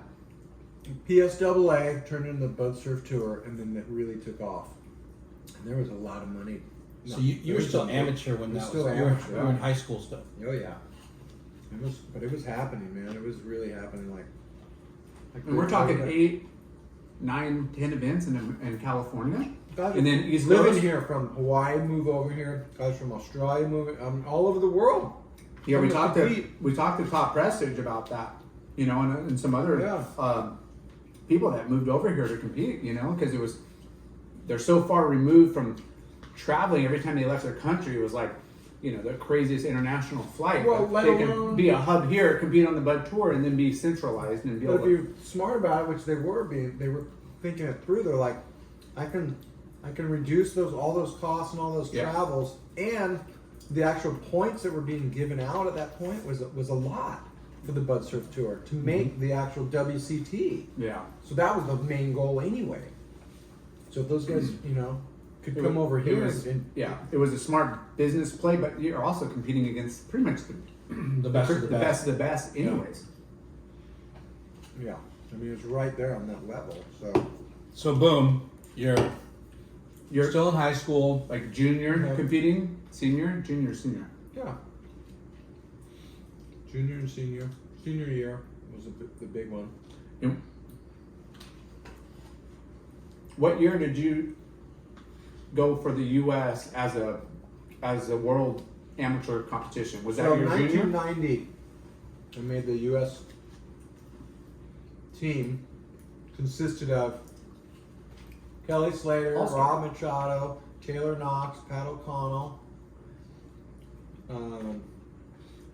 Shane Stoneman, we mentioned as a he was actually a really good surfer Yeah. who just didn't like to compete. Who else was on the Pete Rocky? Was another good guy. CC Becheloff. Myself. There was 8 of us, and then there were 2 alternates, Evan Slater and Casey Curtis. Wow. Pretty killer team. I mean, Yeah. you think about just the first few guys I named. Okay, you got a national team: Kelly Slater, Rob Machado, Taylor Knox, Pat O'Connell. I mean, you got 4 guys right there that were, all in the top, 10, 15 Yeah. in the world. I can't remember. Dude, kidding me? Yeah. We were set out to win that as a team, but we didn't. But anyway, that was part of. And what was that? Oh, U.S. that was World Titles? Yeah, it was so when they send the teams each. Now it's like an amateur ISA, team, it was but like- back then it was it was a just different an amateur. organization. Yeah. Yeah.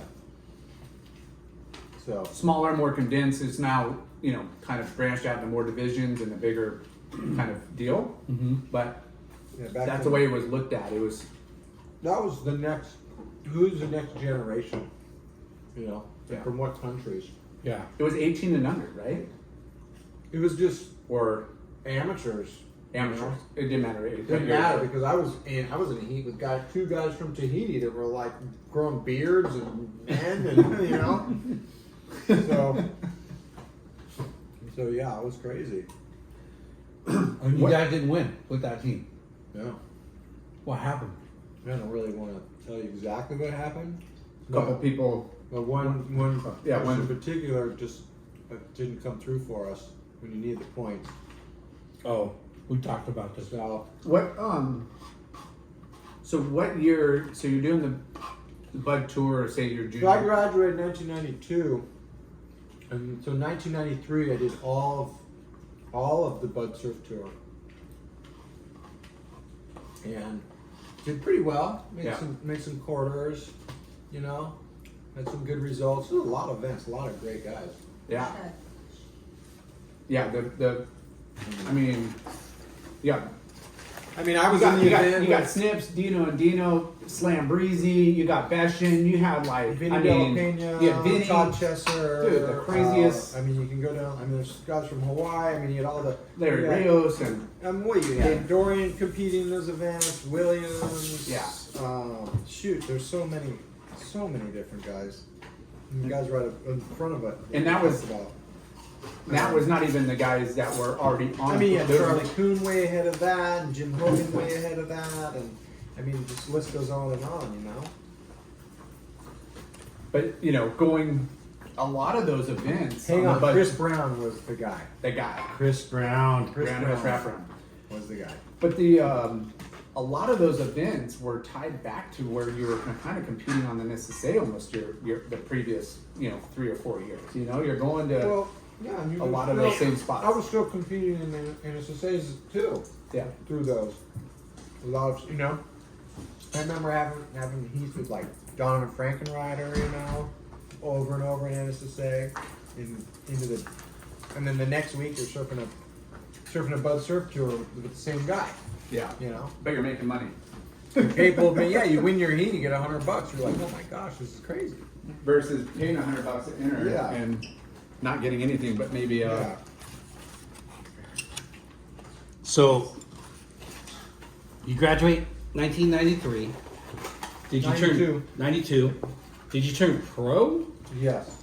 Okay. So, in that next year, we still had the Caton Team Challenge, Oh wow, and in the individual, I won the Caton that year. you did. Yeah. dang. Then later down the road, they Northside. they brought it back. In 98, I won 1998, I think it was. And I won that event. So two-time Peyton Team Challenge. Dude, I don't So I've remember. got that. some things on my resume. Yeah. North side, bro. So wait, No, nine- yeah, I was moved to the south side actually. Really? For the for the 98 one. yeah, it was weird. Well, they brought it back and it wasn't in the wintertime either. So I think it was like springtime. But the bottom line was, hey, I think the final was myself, Dino and Dino, Peter Mel, and Somebody else was gnarly. Anyway, Is that 92 or the 98 one? the 98. Okay. But the 92, I remember Frankenrider was in that. I think Brian Jennings. Somebody else that was gnarly. Man, there's just so many events. Yeah. I can't remember everything. You've been saying. All right, we're cutting this off. He doesn't know everything. No. But It's crazy how many events he's won. why are you looking at me? Well, You know, I'll just put this plain and I'm crystal clear. I got second place more than I ever won an event. But you won a lot of them. yeah. I won a lot of events, but I had second a lot. And I always say, and I'll say it again, nobody remembers second. Okay? No. Never, if you don't win, first loser. Sorry, you're out. Yeah. And that was the hardest thing to take. When you're that close, but you're that far. Yeah. It's like, ugh. You know, It's crazy. I didn't get any seconds. Either one or not last. See, that's it. See? Let's say it, Laura. Yeah. You didn't make a lot of finals, but come on. You didn't make a lot of main events either. Lars. I'm just the harshest critic. He is. He's a coach. But that's what it's tough love. Hey, then there was the traveling from the U.S. And there was a time we went to South Africa. Jay and I, and who else were we? We were with Drummy, maybe? Scott Finn Scott Finn. and Richie. Richard Collins Yeah. was involved in that. too. You know, you want to That find was- a flat, like an apartment, you know, we're all just trying to like, hey, like we're all going, let's share the expenses and, you know, figure out.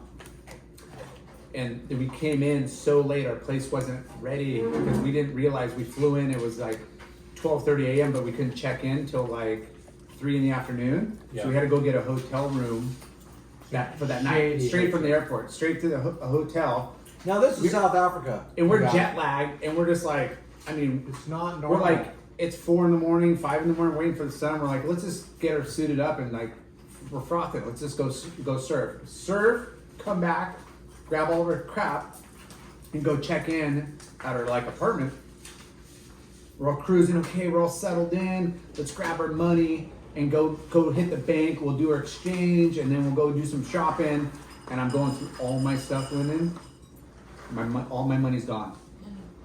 And I'm like, and I mean, it was like, I Your think, stuff was there, but your money was gone.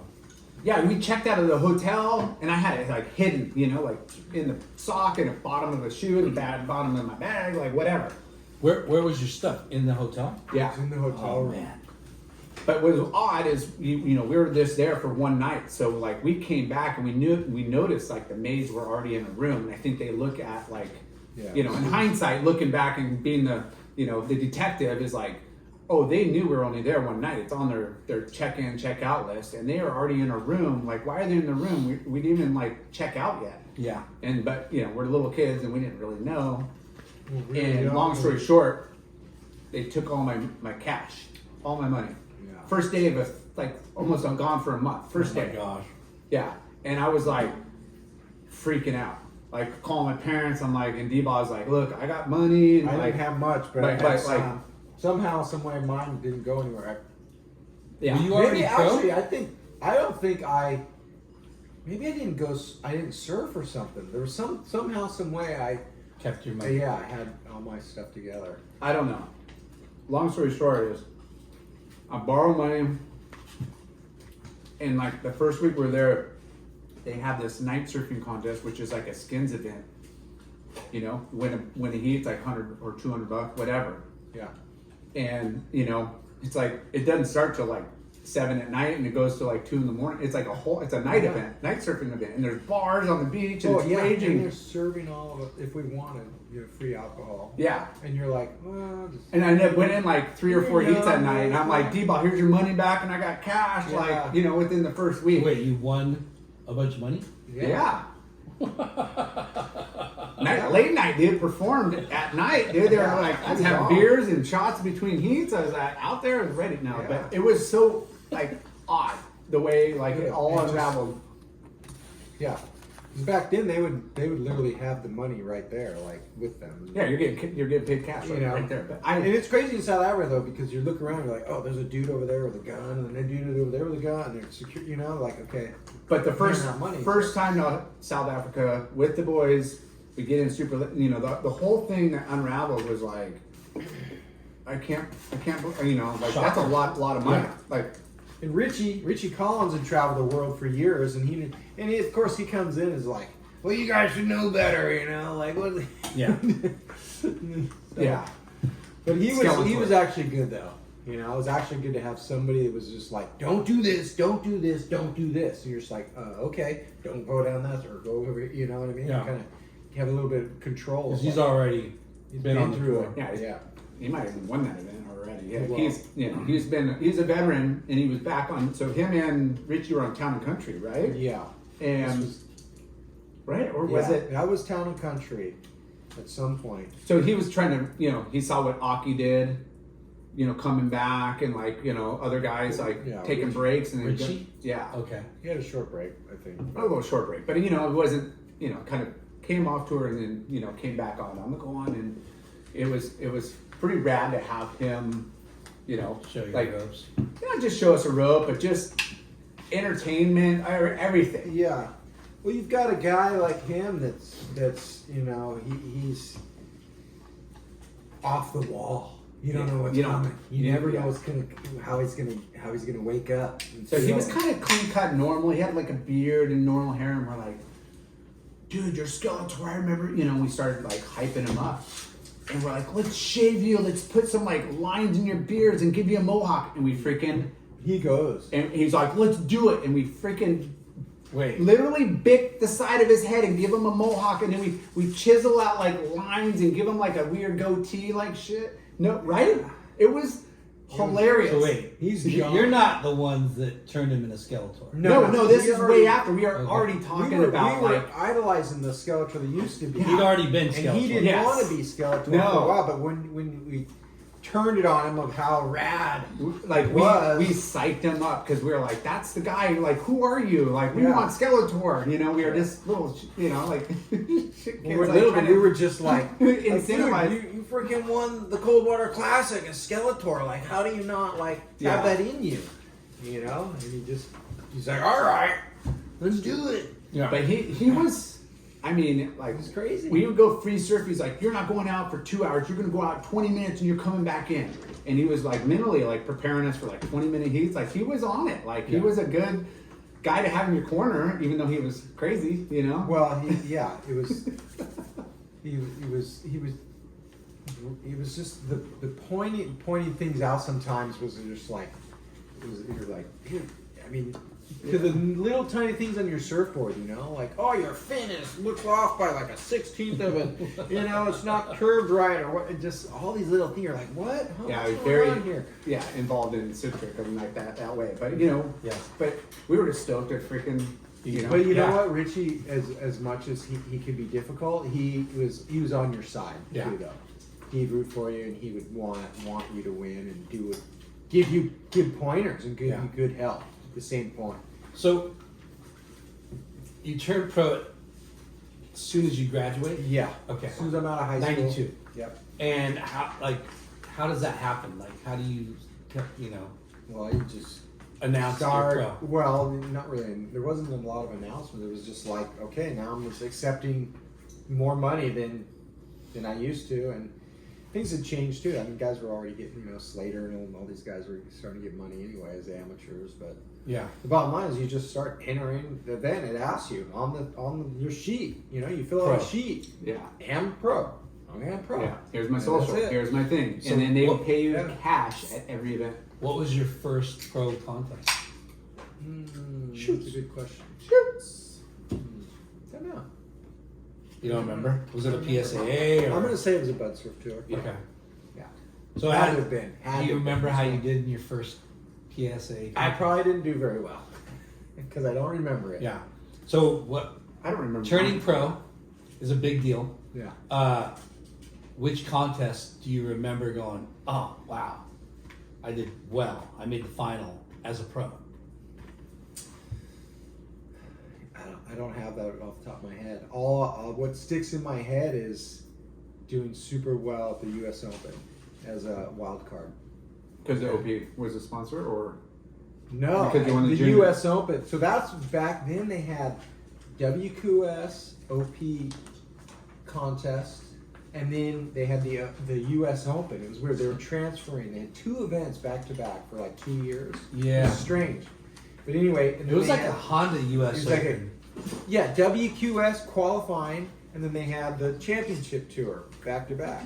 Remember, and it was like Rob Machado had won the Panasonic. he won the QS. Yeah. And then it was a huge deal. Lo and behold, I go into the U.S. Open where he's going for a world title against Slater that year. You know, that was one of the beginnings of that. I don't know if you guys remember. Yeah. He was like, I think he was second in the world. And it was halfway through the season. They were going to Europe after that. U.S. Open, I get a wild card into that event. Who do I go up against? Rob Machado. Your Dude, man. all the guys in the whole entire world, right? you can Yeah. get seated up against. And I'm seated up against a guy I've been competing against since I was 11 years old. So wild. Yeah. So he had just won that event. It was all a huge deal. Rob Machado won the event. He's second in the world. He's fighting for a world title. Boom. 3 minutes left. I'm leading. Rob needed a score. He never got it. Wow. I ended up, and that was in like the round 3 or something. Early. And then early on, and boom, He's out. He's out. I make the next heat, and then I'm in the quarterfinals. Munga Berry. What was it? Munga Berry. Lumberberry, yeah. Yeah. Yeah. Everything's on my side. Everything's going the right way for me, and I make the number one mistake you don't do. Leading a heat, Give him priority or take off. take off on a wave that you don't need to take off on, with 5 minutes left. Oh Lord. The absolute thing that I don't know. For whatever reason, he paddled for a wave that wasn't even good. I take it, lose priority, boom. As a veteran, just Yeah. schooling you right He there. schooled me. Yeah, with like 2 minutes left, bomb set comes. He gets the bomb. I don't get it. He ends up taking me out. I would have been But quarters. I you would know. have been against Slater in the semi. Dang. Yeah, I mean, that's it like was that close. in your home grade too. It's like so much pressure. So here's the kicker of that whole thing. What I want to say is, Kelly Slater was in the heat prior to me, and he advanced in the quarterfinals. He's coming in on his belly. I'm paddling out. He veers his way over towards me. to vibe you. No. He says, "You gotta win this." That's what Nice. he says to me as I'm paddling out. And I push him there and I'm going, holy shit, dude. He Wow. wants to compete against me. Wow. In my yeah. hometown, against my home crowd. Yeah, he He does. wants me to. That would have been cool. I was like, oh, I wanted that so bad. But that probably psyched you out, though, too. It made me so nervous. Yeah. And so That's a like, Jedi mind trick. like, Right? it flustered me. He probably said, I wasn't "Yeah, no, ready I for just it. want to compete." And underneath, he's I like, mean, "Yeah, why would I want the local He- without I Euro?" wasn't. Yeah. You might think, and maybe Yeah. you're thinking the right thought that Yeah. he wanted to compete against you, but he probably wanted you to mess you up in your head. I got Because- Munga Berry. I don't want the because local it's your guy. home break. Yeah. Yeah, He'd rather have somebody like Munga Berry to surf against. you never know. Because Well, You got to ask him. who would you rather surf against, Munga Berry or D-Baugh? Yeah, Munga Berry. yeah. Like In Munga Huntington, Berry that's- sucks. Yeah. Well, Well, he he's does pretty suck, good. but- He Not even. He was on He does- fire. But the I'm just bottom saying. line was, it all came down to Local. That mistake, yeah. Yeah. Okay, so now you're pro. What were your like contract? Were you like getting paid? Who were Yeah. you getting paid by? Yeah. I mean, so there was multiple. I mean, prior to my first sponsorship was Rusty and Body Glove. That were your pro Yeah, contracts? were my Okay. pro contracts. So And what were they? and they were pretty well. They were okay. Yeah. I was just getting by. It was just enough, Yeah. Back then, you know what I mean? Was Yeah, Rusty it's- just boards or was it clothing and boards? or- Boards and clothing. Okay. So they were my main sponsor. And then Body Glove came on too. wetsuits, and then I had Arnett sunglasses came on, Nice. and then but they were brand new. Yeah. So they were a brand new company. So everything though was just to get me into the events, pay me just enough to live. Yeah. You know, I wasn't even near. I mean, let's just say $30,000 a year was what I remember. Yeah. And back Which was then I good, but not like you know. But back- when you spending a lot for traveling and overhead and yeah, you're just getting by. Yeah. So And but I mean that's your salary. I mean you're probably making another 30 in contest earnings. but you're also But you're spending the 30. You basically wash away whatever you're making. whatever you Contest. typically I was averaging 20 to 25, you know, and that's pretty much what you spend traveling. So Yeah. that you wash that away and then boom, you know, you figure it out. Yeah. But then there's you no could get travel lucky though. fund. No, you could get lucky and win some event though, and also boom, hey, you got 10 grand, you know. And was it like? Did you have like bonus structures too? If you like final, they match it or whatever. Yeah, there was always the photo incentives for the magazines and the contest incentives. Yeah. But it was always you either had to get like covers, center spread, or something big to make Did you focus on getting magazine or video So coverage? back then I Like wasn't Surfer magazine cover over here. I again? wasn't focused on any of that until I really realized that that's where I needed to start going in that direction. I could make money doing that. So it didn't come though until after being on tour. So I never was really a photo guy or even looked at the camera that much. I mean, I was getting photos taken and whatnot and trying to a little bit here and there, but I was super focused on being the competitive surfer. Yeah. But if you're not hitting all these events, then it's like, okay, well, how do I spend my time and my money and Right. try to get some in? Yeah, because that's when the momentum generation really started playing a big role, and it was, But he had good, again, you had sponsors that advertised in the magazines, and if you you had a good shot, it was going to work out eventually. It was, So when did counterculture come in? So Counterculture came in when I made the tour, Okay. and they were brand new too. I mean, they were a new company, Yeah. just coming up. Counterculture, and then I did switch from left Rusty, and went to Counterculture. Still rode for Body Glove. Started riding Spider surfboards Spider for a Glove. year. Yeah, Spider was a big deal for a while, and that was great. So, yeah, I mean, things just started happening though fast. Yeah. It just seemed like it just did. A month went by, and 3 months, then all of a sudden you're like, dude, 6 months just went by. Oh my gosh, Because for those that follow surfing, they know that you're like at that WQS grind, right? Yeah. And that's not the world Well, it was tour. different than Back it then it is was now. ASP, and back then it was what? It was a QS. Yeah, the Well, World it was- Qualifying Series and then the World Championship Yeah. Tour. Yeah, so similar in a way to it is now, but not now. It's gone all the way to the the Challenger Series and whatnot. But the bottom line is, you had to get there. But back then it was the top 44, so it was more guys on tour. Yeah. So it was a little bit. So how long did it? 44. The format's 48. There's 4 wild cards or injury reserve or sponsorship slots, whatever. And then every year only 32 stayed, and then 16 rotated out. So there's only 16 spots every year. Yeah. Which is, again, there was more, but you're talking about hundreds of people going for those 16 slots. So in the PSAA QS world, you were pretty successful. So I made it. So yes. So in 1994, I was runner-up. Bud Surf Tour runner-up. Damn. Chris Brown was the U.S. champion. He was that's what I'm talking considered about. the U.S. Guy, Mr. Consistent. The U.S. Pro Tour was Yeah. the Bud Surf Tour. Chris Brown won, and I was second. Qualified for the tour. So 94. For the world tour. For the World Tour. And did you do any other international events that year? A couple, like here and Yeah, I mean, I went to South Africa. I think I went to England. I went to Australia for Because those were event. big event, like big. Well, point they had events. big points. Yeah. Yeah, they had good solid points for sure. South And Africa. how long did that take you So I was lucky, like I said, the Bud Surf Tour had enough strong points to help guys get on tour really easy. It didn't take me long. It only took me 1 year. Yeah, Dang. him, I got on. Taylor, Rob, Beshin, like Powcom. There was like they were like Cloney, which was really young, but there was like 5 or 6 Yeah, U.S. they guys all within that went like on- all went on tour. That like Well, Beshin was already in front of everybody. Yeah. Beshin skipped the whole entire amateur deal. yeah.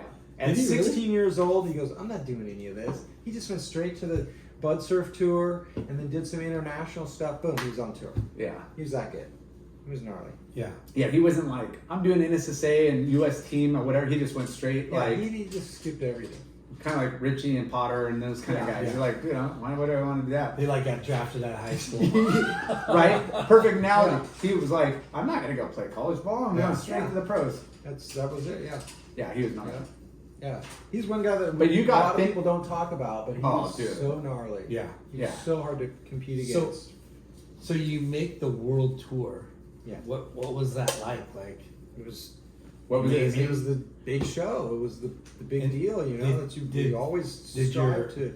did your sponsors step up? Oh even yeah, more? everybody was Freaking. you know, yeah. Because there hasn't, I mean, nobody from Huntington has, I mean, made it in that caliber. That when things change, okay, so there was Yeah. old ASB, top ASB. 16, ASB. It was like very like, you know, Yeah, I Old mean, school. Bud Lamas yeah, was the guy from Huntington that made it Yeah. the highest ever in pro surfing from Huntington at that time. For sure. yeah, Yeah. and then I mean, like, well, you know, but there's- like, you know, Lloyd or Kirk Tice and, Kirk and Tice, Bobby and- Lockhart and And the Keating, other a guys, couple of have guys did the been Bud very tours. successful. Yeah, But didn't really. no one had They accomplished didn't- what you were. No. No one made I the struck- ASP yeah. World Tour. Right. So they had the tour, and I was. He was the I first. there. I Yeah, was you were the first HB. Thank you very much. Whoa, yeah, the first Made it. like in a really short period of time. Like I said, Yeah. like Yeah. you know, he probably Dude, did. that's such a 2 huge- years. Well, there was, like I said, Accomplishment. so it goes all the way back to what I said. It was like, you know, I can do this. I can do this. I can do this. And then the other thought in my head constantly was, nobody's gonna beat me but me. I always told myself that nobody. And the more I would repeat that in my head, the more I would say, no one's gonna beat me but me. So all I have to do is go out there and do what I know how to do. Who Yeah. gave you those mantras? It's just, I don't know. I just started coming up with stuff. I just Really? started. Yeah, I he hated Barry that sometimes- much. Yeah, I hated. I hated Uncle, he hated Uncle Barry that much. He's like, I'm gonna A lot just, of it- no, I was just kidding. a lot of it. I had heard that stuff. Yeah. you know, around. Yeah. It could have been anywhere from. But you weren't PT reading motivational beginners books to- and doing this all to- like Jedi to, mind to tricks. Tom Curran, or it could have been back to keto. I don't remember, but keto did have a role in that with having me come and I didn't say, but I mean I used to go and have dinner at his house with Tom. We would all sit down, Japanese style, shoes at the front door, table on the ground, the whole deal, rad. dude. All the time. Tom was so cool and so mellow, but it was Just like but just you two with well, yeah, it was just us. keto and I was Keto invited and to that. Yeah, but it was Good. like yeah. See what happened? things like that. Oh, dude, keto would make me eat the weirdest stuff with Yeah. you know, with seaweed wrapped around everything, and I was like, oh my gosh, dude, this Yeah. is crazy. But anyway, And so you make the tour, and it kind of quickly kind of comes into almost a dream tour because you got to surf the first GLAN event and a Sure, couple sure. of the other like specialty events that were like new stops on tour. Like it was, you know, the momentum generation was like it was changing. Like the Yeah, whole yeah. tour. well, changed. that was the first year that they went from 4 waves to top 3. Yeah. And that was a big deal. And then they, like 2 years later, they went to top 2 waves, and that was a big deal. yeah. But that was a change. There was all these changes happening, and Yeah, tightening it up and tightening it up. Talking about like having a an accolade or a box check that nobody else could do. Is Beshin had a perfect 30 score at Kira event. Yeah, I There's was in nobody that ever event. had 3 perfect 10s in the heat. because soon after they changed it to 2, and I think Slater and a couple other people had a Chopu or whatever, but you know, like Beshan had 3. I was sitting on the beach watching it all happening. Oh, Yeah. I'm going out there in like an hour and a half. Sure enough, the swell died. We went half the size, but still, just sitting there watching this stuff. But it was awesome. Dude. So mental. Get on tour, do the events. Didn't do as well as I'd hoped. Qualifying series again, got me back on tour the next year. That next year, same thing. I just couldn't crack it. Just couldn't crack it. And what was your best like result on the CT? Like, did you? I had a couple of quarterfinals. I thought so. I thought I never could crack the semis and finals. I just couldn't get there. I was getting quarters and quarters and quarters. I'm just like, oh man. And I mean, coming from Huntington or just California or America is, you know, you go to Hawaii, and Hawaii is like the proving ground. And here it is. I remember like your first year at the Pipe Masters is like third reef, like second reef. You know, like it was the biggest it's been in like forever. It was bombing, dude. My first heat in the Pipe Masters. Shane Dorian, Richie Collins, you know, competing against one of my friends and me, and it's like 6 to 8 10-foot bombs coming in second. Yeah, it was gnarly, dude. It was gnarly. And that was another one of my accolades. I won that heat. Yeah. Against Shane Dorian and Richie Collins in Yeah. 6 to 8 foot pipe. Yeah, with bigger That's set, awesome. with 10-foot bombers coming through. Yeah. Were you getting stand-up barrels? Or? It was kind of one of those heats. It was a little bit weird. It was a little moving around a lot, and it wasn't super perfect. But there were some good ones coming in, and once again, there was no priority, and you had to be super aggressive, and that's what I did. I was super Are aggressive. you comfortable in the big wave? I'd been there for 6 weeks, and I had been training, and I was like, I'm ready going. for this. I'm going. And sure enough, like the thing that got me that win was most 9 out of 10 waves were lefts, but there was this one set came. I was Shane's on one side of me, Richie's on the other. I'm in the center. Flip around. We all flip around. Start to go, and all I hear is Shane go, "Are you going?" And I said, "I'm going." Yes. And I didn't go left. I looked over and I went back door. Just pulled in, got barreled. Not super crazy deep, but deep enough, and just spit, boom. Dude, that was all it took. It was one sick one and then a couple other medium. Shane thought you were going left. Yeah. Yeah. As you know, effect is all lefts for the 9 majority. out of 10 waves were lefts. And you know, he was only eyeball on the rights for sure. Yeah. Like and I just was once again fell back to the early days. Yeah. Just be aggressive. Just be aggressive. Just be willing to risk it. So risk it. What? Where did you get quarters at? Like what events on tour? Like where were the locations? Well, they had an event at Narrabeen, the Coke Classic. That was big time, way back. North when. Narrabeen? That was the last time it was considered the Coke Classic. But yeah, it was North Narrabeen, and I scored in the round of the 17th. Yeah, I think it was 17, equal 17. I had the highest heat total score of everybody. To the event. In that round. In that round, through the whole period. Yeah, nice. I had the highest. I looked through all this, and that was another thing. You gotta always understand. You gotta get a little bit of like Aaron Rodgers.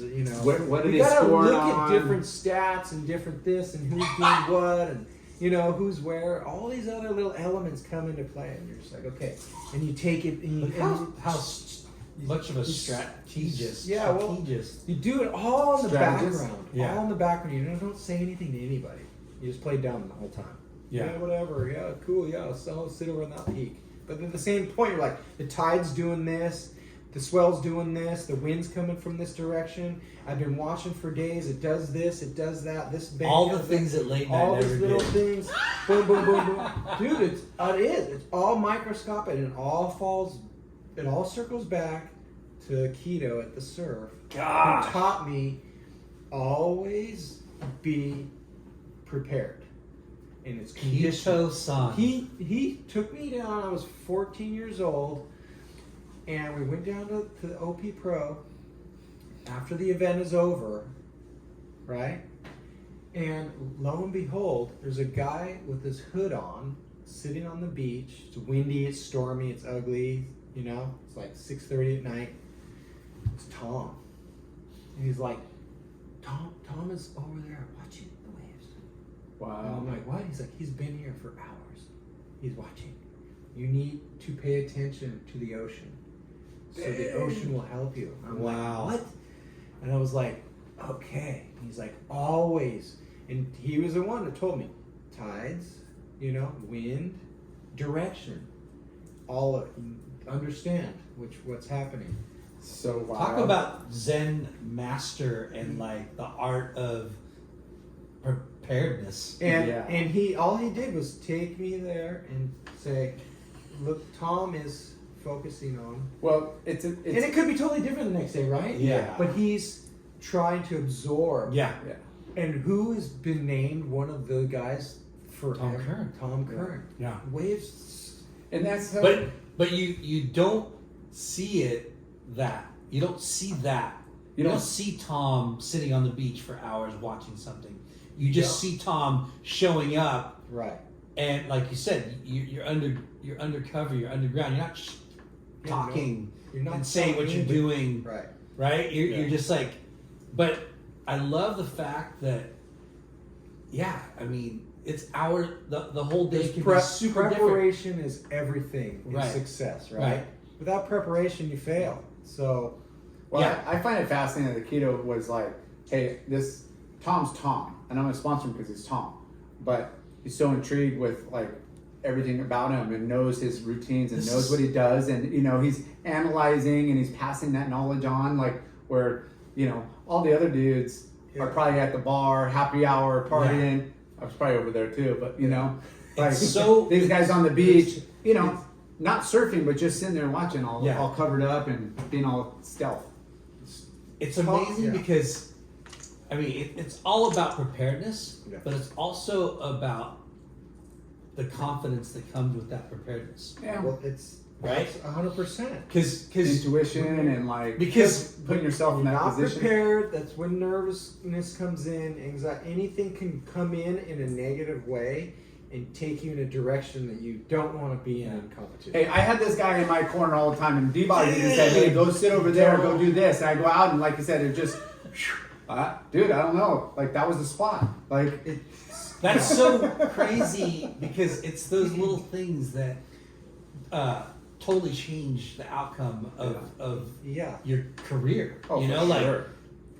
that little thing that There's intuition too that people don't understand or don't. Like I sometimes didn't act on intuition, and I always go, like, I should have done that. Good. like your My gut, gut your feeling, yeah, yeah. your gut, your And first. I believe in that too. There is Oh, I something believe in about that, that. sure. well, I'm Because just we really go out in the water lots of times with this. Okay, I'm sitting here, like Yeah. Jay just said, and I'm catching only the lefts and whatnot. But the ocean can play games with you. Yeah. So sometimes you You got just A, like B, and C plan and be feel, fluid, and or just be like, you know what? I feel like I'm just like 10 feet out of the spot. Let me just. yeah. And you Yeah. do just nudge over just a little bit. All of a sudden, like you guys say, when you say, "Oh, D-Baugh was in the spot," yeah, I'm just nudging over off an instinct, you know. yeah. And that This keto something is so yeah, amazing because he's like, no one knows who keto is. Right? he helped we know who he is. yeah. And Yeah. the it's crazy the importance of what the surf was for you two guys. Oh, for sure. Right?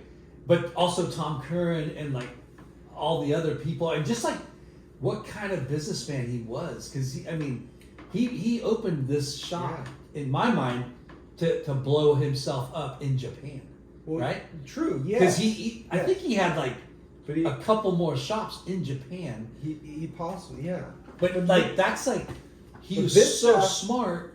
he was, and he also was one of the pioneers behind the camera. Yes. And people Yeah, don't dude. know that. He didn't do anything with his film other than keep it to himself and keep it to Tom To or coach whoever he's whoever got. he's with, and he just, here you go. Here you Did go. you ever get Here's that your coaching, magic. Laura? Not from them, but I mean, Well, with times he would just film, right? Yeah. And I knew he was like, "Hey, I'm gonna be at the beach," and then the next day, the videotape would be at the shop, and I'd pop the videotape in and would just sit there and watch. I'd be like, Yeah. "Oh, wait, rewind."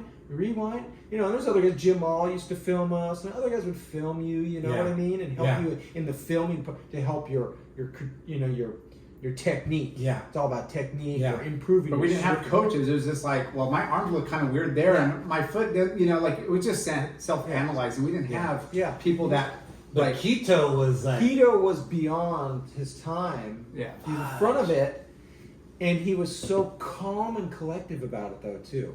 Everything was full Jedi. Zen Yes, master. yes. He was full. He was like ancient Japanese style. Yeah. You know, like really. Yeah.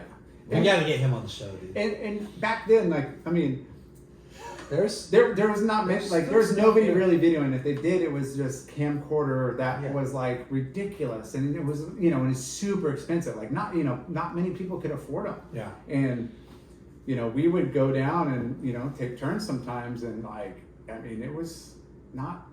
Yeah, Yeah, we didn't get a lot of footage until probably We were like all our late shaky teenage all over, but years. you would do it. We would do it. But you know what you're talking about? Yeah. It helped us along the way. For It sure, helped us learn a lot of different skills. Yeah. I remember on patience, too. Southside Shore Break, and I think Slater did like a reverse, and we were all like trying it. And I remember doing this like backside, like first reverse, like backside, like as you're trying to one up your friends and show off or whatever. And I remember doing one, and I'm like, D-Baugh, did you see that one? Like I spun around, I made it, and like it was just like like when you're kids and you're just trying to push you're all pushing each other. Yeah. But it was just like, man. Okay, so here we Too go. good. I'll quickly wrap it up for you. So finish off my short 2 years on the WCT. Didn't qualify the third year. Didn't really try to be on at the end. Was having some family issues. Small kids, fiance, like- young child, things at home. But then I continued on doing WQSs. At home, they no longer had the Bud Surf Tour, but they had a Clarion Surf Tour, which was the U.S. tour. Yeah. And then and that year I'd actually won the whole series, but it wasn't in a big deal because it wasn't the Bud Surf Tour. You know what I mean? It was Clarion, so it was something else. But prize money was good. it wasn't as good. Yeah. It wasn't as good. It was still There wasn't as many decent. events. It was and- shorter period. Yeah. It wasn't, but it was still similar events. Like there was Santa Cruz Yeah. and I think there was Pismo and I don't think we One had of low. HB? We didn't know lowers. No, there was no HB by then. There were no Malibu, no, like, no real- Seaside, no. There might There have been was Oceanside. Seaside and Oceanside, but that was, and maybe it was like, I think we had to go to like Imperial Beach or something weird. But anyway, the bottom line was it just didn't have the big show, the big prestige. bang that it had before. And then, so that was what, 98? So it's continued to do some more events, but that year, I will say this, that year though, I did focus on what I wasn't focused on before, was getting in front of the camera. I was finally at that point where like, I need to get in front of the camera. I gotta get shots in the magazine. I gotta get shots for all these sponsors I have. And lo and behold, boom. Previous year, I'd become friends with Mike Balzer, one of the great photographers at the time. Yeah, and Balzer. sure enough, bam. One day, it just so happens, the lighting's right, the timing's right, everything happened, and I end up on the cover of Surfer Magazine. Yeah. In In a crappy, small, yeah, perfectly lit closeout Perfectly barrel lit. Dude, at Manhattan Manhattan Beach. Beach. perfect. Hey, we all got photos there. Yeah. Well, And to tell that story real quick was, I had caught in multiple waves, and this wave was, I took off on a wave, went down the line, it closed out, I kicked out the back, I'm paddling back out, and 2 or 3 of the other guys are in position that were out in the water. This wave slid under them. I flip around without even a paddle. I didn't even get to paddle. I literally flip around, throw my board down, stand up as fast as I can in the position, barrel position, and that was it for like 2 seconds. Yeah. That was it. Photos that Was that your first cover? Yeah. And my only cover of Surfer or Surfing, I didn't get in surfing, but there were other magazines, but that was the big one. Yeah.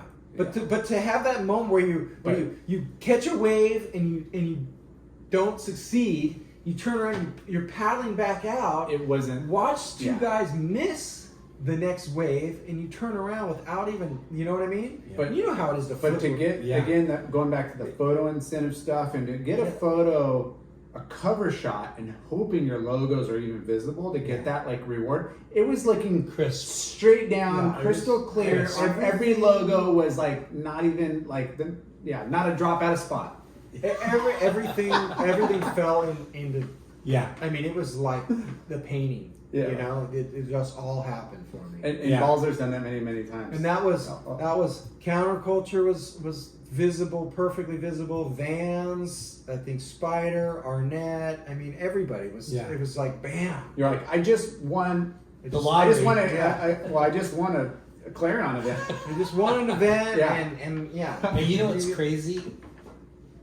D-Baugh, like, that cover, how many magazines covers are there that have ever been produced?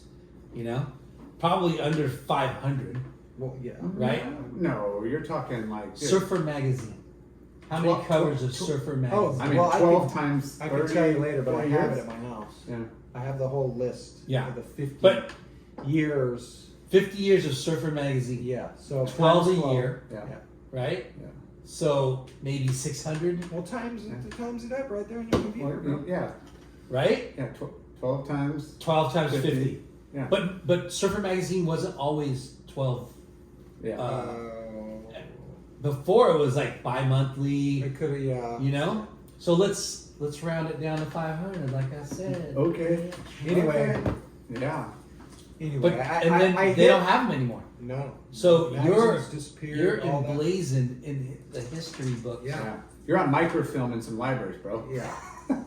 So That's that pretty was amazing. You know what I mean? So going from being a very, very competitive oriented surfer Yeah. to all of a sudden, and on top of not just the cover, I mean, I was getting center spreads, I was getting other mag shots, I was Yeah, getting because all you're the putting your ads, time in front of the photographers instead of and the then all of a content. sudden I'm getting, Counterculture's running me in center, all their ads, and Body Glove's giving me more ads than I've ever had. Then Vans shows up, and boom, okay, boom, you're the guy. It's like I had like 2 years of photos, Yeah. magazine shots that's all it was. And were you paying attention to what Lar was doing too? Like, And yeah, Larson. because Lar was just I was a photo slut. he was a Lar free was surfer. already, so Jay had been doing the QS, but Jay had sucked at it. gone into the I just, again, it was 8 events, 8 results, there and I was got this close a couple difficulty. times. And you know? Jay had Like I that. said, sucked at Jay it. got to go have all the fun Yeah. with the guys doing the videos and the photos. Yeah. And that's the fun part that Yeah. I missed out on. Yeah. That I always go back on, God, I should have went on more video stuff. Because I was always, it was either photos or contests. And the video thing was a big deal, but I was like, for some reason, I wasn't focused on it as Yeah. much. But you know what? Well, Jay got a cover of Surfing Magazine. Jay You did? Jay won an event at Lower Trestles. Yeah. With We know all that. We don't. I have know to you talk guys do, about but it. you I know, beat Wardo and people Dino listen. and CJ.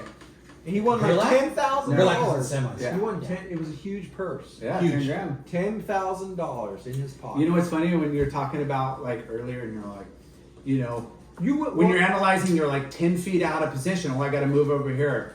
And that day, you get over the hump, and I was focused, laser focused. And I go out into the final, and I knew the tide was coming up, and I'm like, you know what? I'm going to pull these guys off the peak. And I paddled out way farther than I should have. And then they kind of drifted out, and there was no waves coming in. And then I paddled in and sat on the inside, and the set came, and they all just barely missed it, and I caught it. Yeah. I was like, how did that? And I opened up with like an 8 something, and I'm like, how did that just happen? But Like, I was on I the know beach. you were. Yeah, I know, but but that's that magic of. but that was like, oh my Of, god, like, why can't I do that every feeling, weekend? but that was a feeling too. Yeah. You felt, or you kind of visualized like, okay, this can have A, B, C. I got three different things going on, but this is what I feel, or this is what I know. Yeah. Whichever way it goes. rarely happened, but I was stoked that happened that day. For Yeah. sure. Yeah. But that's what it was. You actually engaged in that. Knowing, and you said, you know, I'm gonna do X, and then I'm gonna do Z, and then I'm you know what I mean? Yeah. And it was then that falls right back into like an actual, you know, competition program. Like, okay, you know, like, and boom, but the ocean just, it did it. But he got off tour and like we did some like photo trips and like, hey, like let's go on, like let's, you know, we have photographers, let's go on some like, you know, like. Is that big?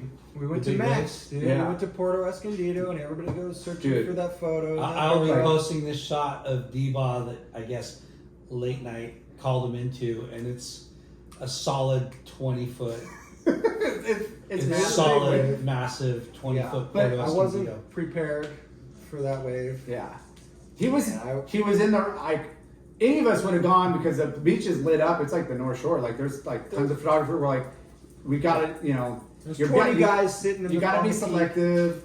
And D-Baugh was in the spot. I'm all, dude, you got, you know, like, are you just When people freaking on your start friends? Go. hollering, and then you hear Lar, go, you know, You have and to go. you know that's his voice Yeah. out of everybody, and you flip around and you just drop in on a wave. I'm like, I hope he didn't die. Holy shit! Like this is a big wave, you know. But you don't think you're not No, you're you're just not psyched. thinking because everything's happening. It just happens. Yeah.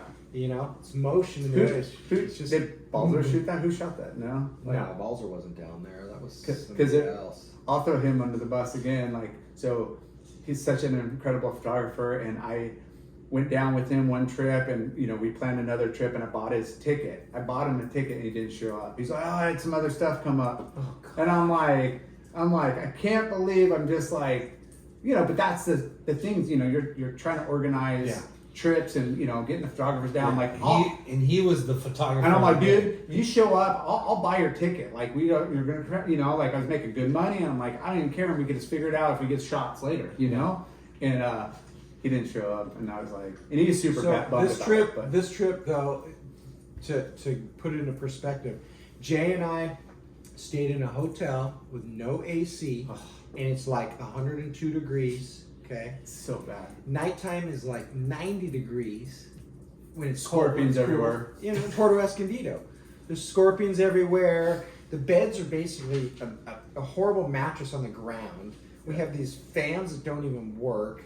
We were doing it though. You Yeah, know, okay. Having Like, the time of your life. Yeah, We're time poured off. up. Just don't drink the water, whatever you do. Yeah. Okay? Yeah. Brush your teeth with bottled water. That Like was the whole thing. Just don't drink the water. Dude, the waves were for like days. We were just pumping and good. Dude, it was big. Dude, that's very too big. That's too big.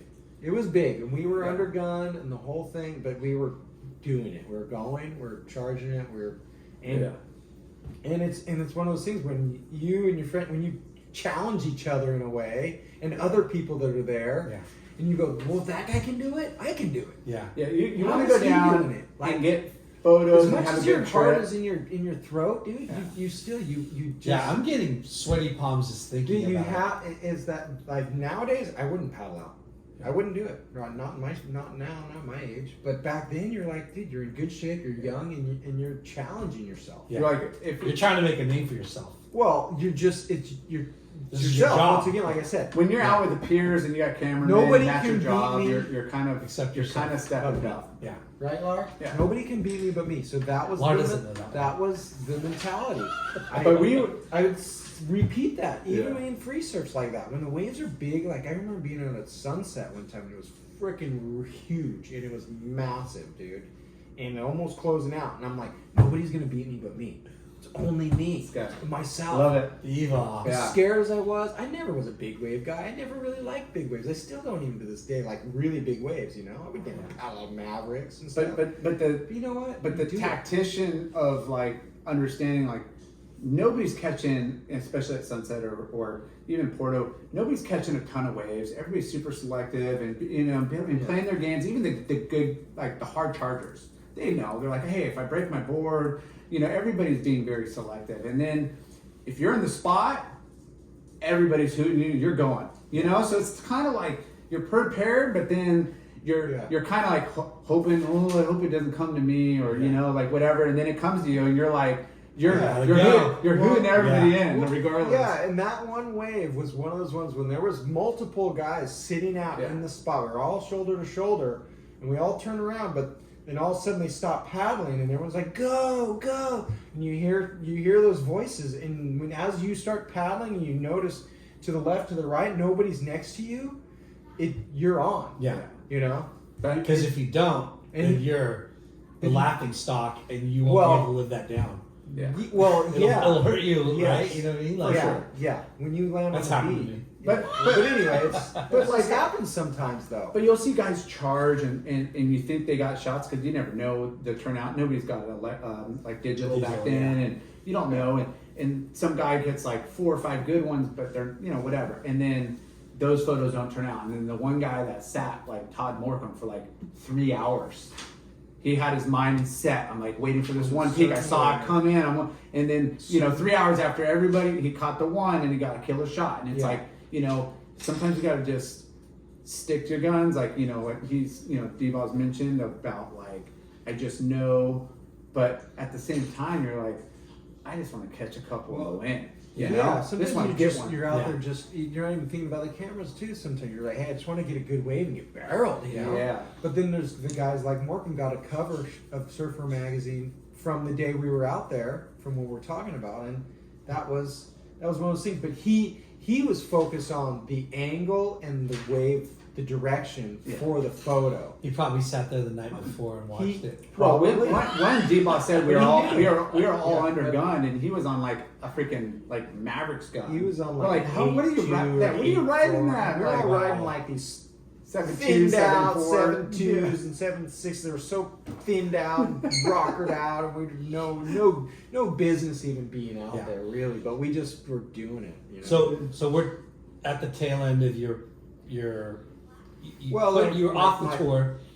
You're trying to be a more. So now I'm realizing like, hey, you know what? You either have to travel the world to make money, which I didn't really want to do, and then at the tail end, I was like, you know what? Came up that so I took on I got offered a job to be a loan officer. One of my friends was making great money. Real estate was booming. Yeah, Jeff loans Freud. were happening. It was all going down. It was all happening. It was great, right? So I was part-time pro surfer and part-time, loan officer doing that whole deal. And then a few years after that, Seth Matson, who owned the HB Surf Series, was wanting to go a different direction, and I've taken over the HB Surf Series, which was a pro-am surf series just in Huntington, but a surf series, an event of mostly amateur. But then there was he had a pro junior division, and I turned it into a pro am division when I took over. And I ran that for 4 years. How many contests did you have a year?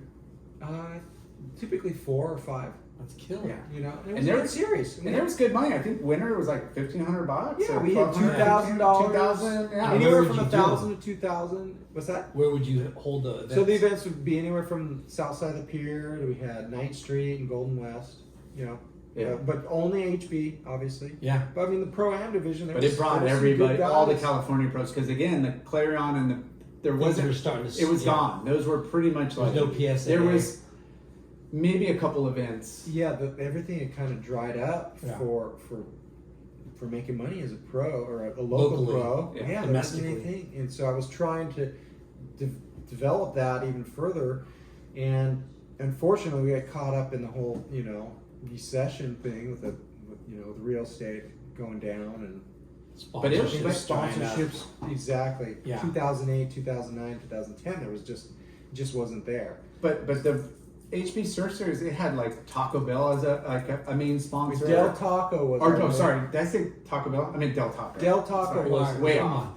Hey, I'm so sorry. But you know what? It was they were outside, but it was great. Yeah. They were great. And but they were a great partner. Yeah, they were a great partner, and they were really into like being a part of the community. They did it. Cool. They had an air show division. They did an air final. Yeah, we had a whole thing. I won one we of were those. giving money, and we were trying to emulate the Bud Surf Tour in a smaller version. We're trying to give out $25 or $30 heat wins or whatever, and little things like that. But the bottom line was, hey, I dipped my toes in a lot of different things, and now I all the way fast forward to 2022, and now I'm a pool man.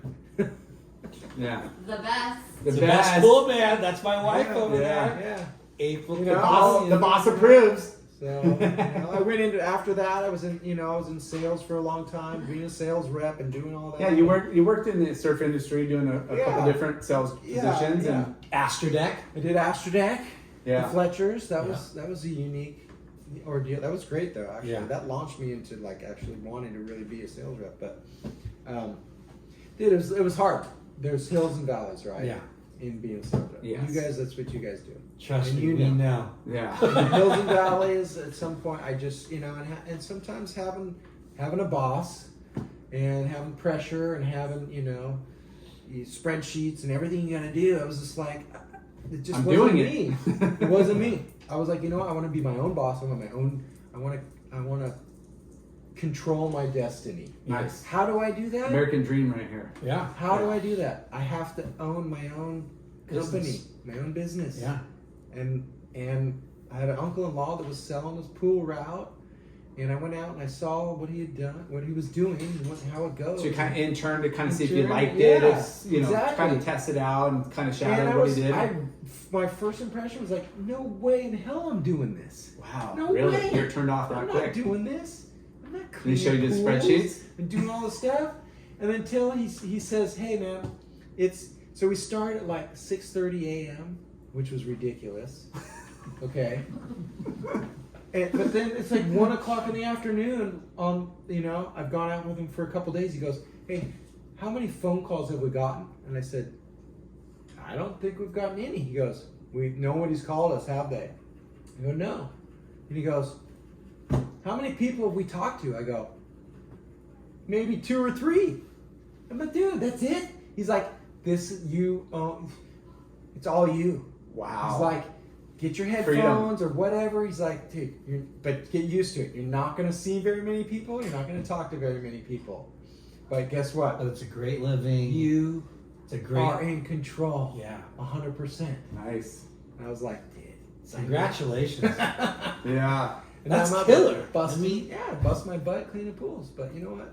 I'm in And control. was there a learning curve? Obviously, So there was you a- talk about other peers and other friends that have other routes, and you guys communicate and help each other out as far as like tech stuff. So there was everything. Cleaning a pool, no big deal. It's way more technical than anybody thinks.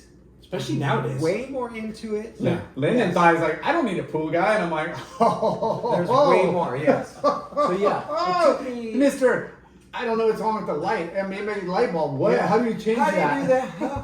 Hey, Why you guys where's make the me live screwdriver? I don't for know my what's- wife, bro? She What's knows. a Phillips head? She I don't already knows that. understand. What's Philip? Who's Philip? Hey, I'm just glad my brother lives closer to you guys than I do now, because he gets the brunt of the calls now. Yeah. Who's Philip? Call Philip. I don't understand. Yeah. No, it took 6 months just to understand the basics. Yeah. It took a whole year and a half to really understand. Well, for sure. And all the technology. And then you got a that's- whole entire. Yeah. You got a pool. Every single pool you go to different. has its own personality, and then you've got customer personalities you got to deal with. But then you've also got automations and communication and Yeah. all this upgraded systems. Yeah. And so there's this whole other world of tech stuff going on. You got to learn a lot. Yeah. So you take these courses or online things, and you just Figure it out. and then and number 2, you when in doubt, call the other pool guy. Call a friend, yeah. Call a friend. Phone a friend. Hello, hey. Hey. Hey dude, this is what's going on, this is what I got. What do you think? And half the time I they're got like, hey, a think it's- Snickers. I got Baby Ruth at the bottom of the pool. Yeah, exactly. I don't know what that is. I don't know if that's a possum or an inflated squirrel at the bottom of the pool, but it's an animal. I don't know Oh, what it is. wow. And that happens. I don't know Birds, whatever. Well, I mean, again, to own your own business and It's a great American dream. for sure, and to, have a route that, you're so busy you don't need more business, but of course you always do new business because Well, that's it's always good to have always good. quality business. But it comes back to, you know, being able to juggle family life, surfing, you know, and doing what you want to do, you know. Yeah. That's it. I mean, Yeah. money's money. It's Money's what, great, I but if you're just working for money, then it's like, ugh. I don't surf as much as I'd like to, but at the same time, I'm the one in control. So and I'm making more money than I thought I would ever make. What year Which is great. into it now are you? 4 4 years in, but it feels like 10. It does. It feels like a long time, dude. Yeah. Like I've cleaned like 500 filters. I mean, I've cleaned thousands of pools, you know what I mean? Yeah. 1,000 times more. You know, it's like some of these pools I go to, I'm like with my eyes closed, you know? Yeah. Like, Well, So- that's the thing. I think though you created. I don't know, man. Like that's a great American dream, having your own business and having no boss. I mean, and that, You know? not aspiring or dreaming about being the pool guy, just kind of like, oh, you're selling it, let me find out, you know, like I love, you know, the fact that you just kind of stumble upon it, Yeah, and now you're like, and that's what we love talking about Yeah. to our listeners is, you know, you always sometimes have this narrow vision, oh, I'm going to do this and check off the boxes, I'm going to be here, and you get thrown curveballs. Yeah. And the curveballs are kind Adapt. of, and then it's like, whoa, that was actually like meant to be, like that's a killer curveball. Well, I just yeah, got. I created that destiny, you know, in a way. Yeah. Like, it wasn't there, and then the opportunity came, and Yeah. I first thing was, no, and then when you actually let the door open a little bit and you look inside, you're like, wait a minute, Yeah. actually, this is.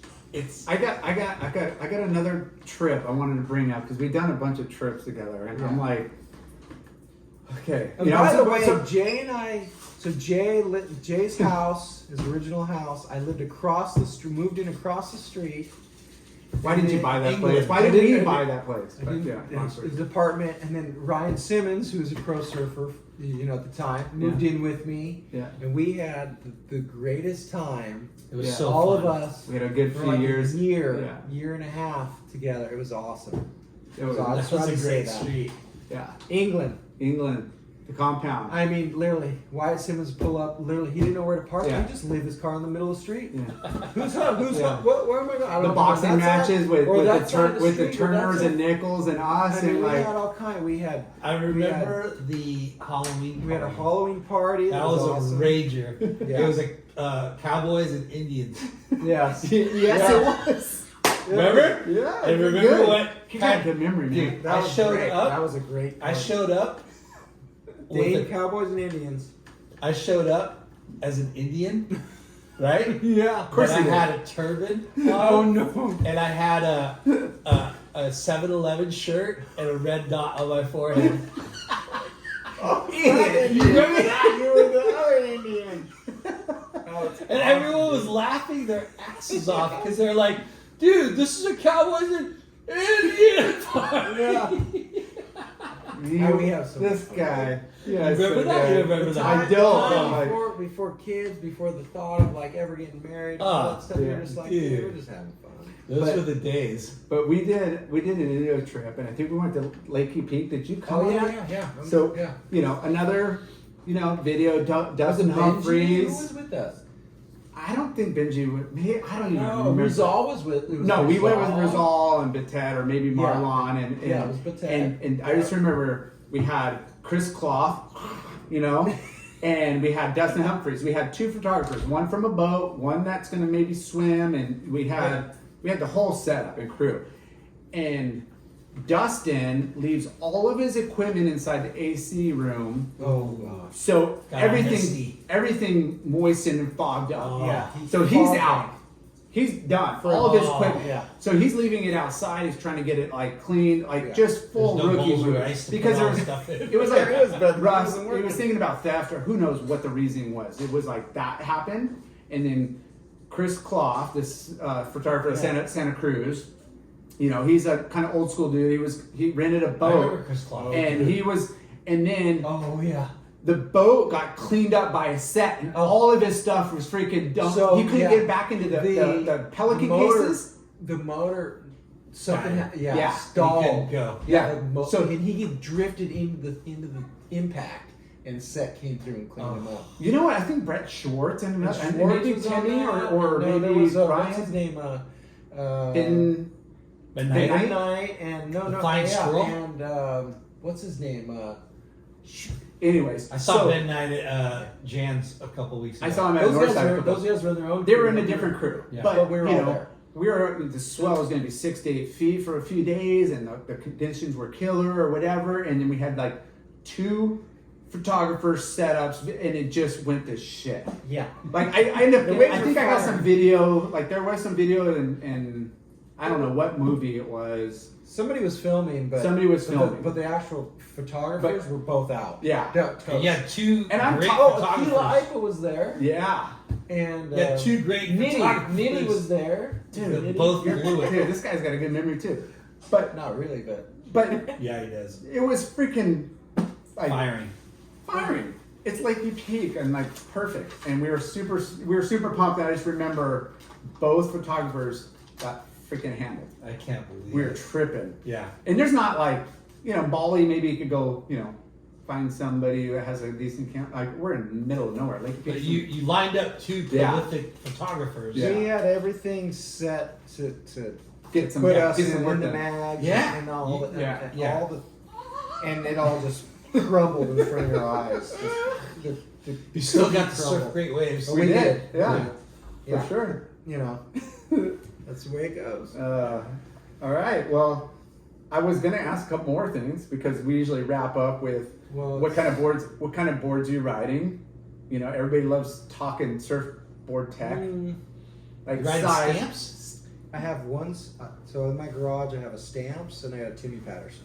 Nice. And what do you? And then I've got like a bunch of retro boards.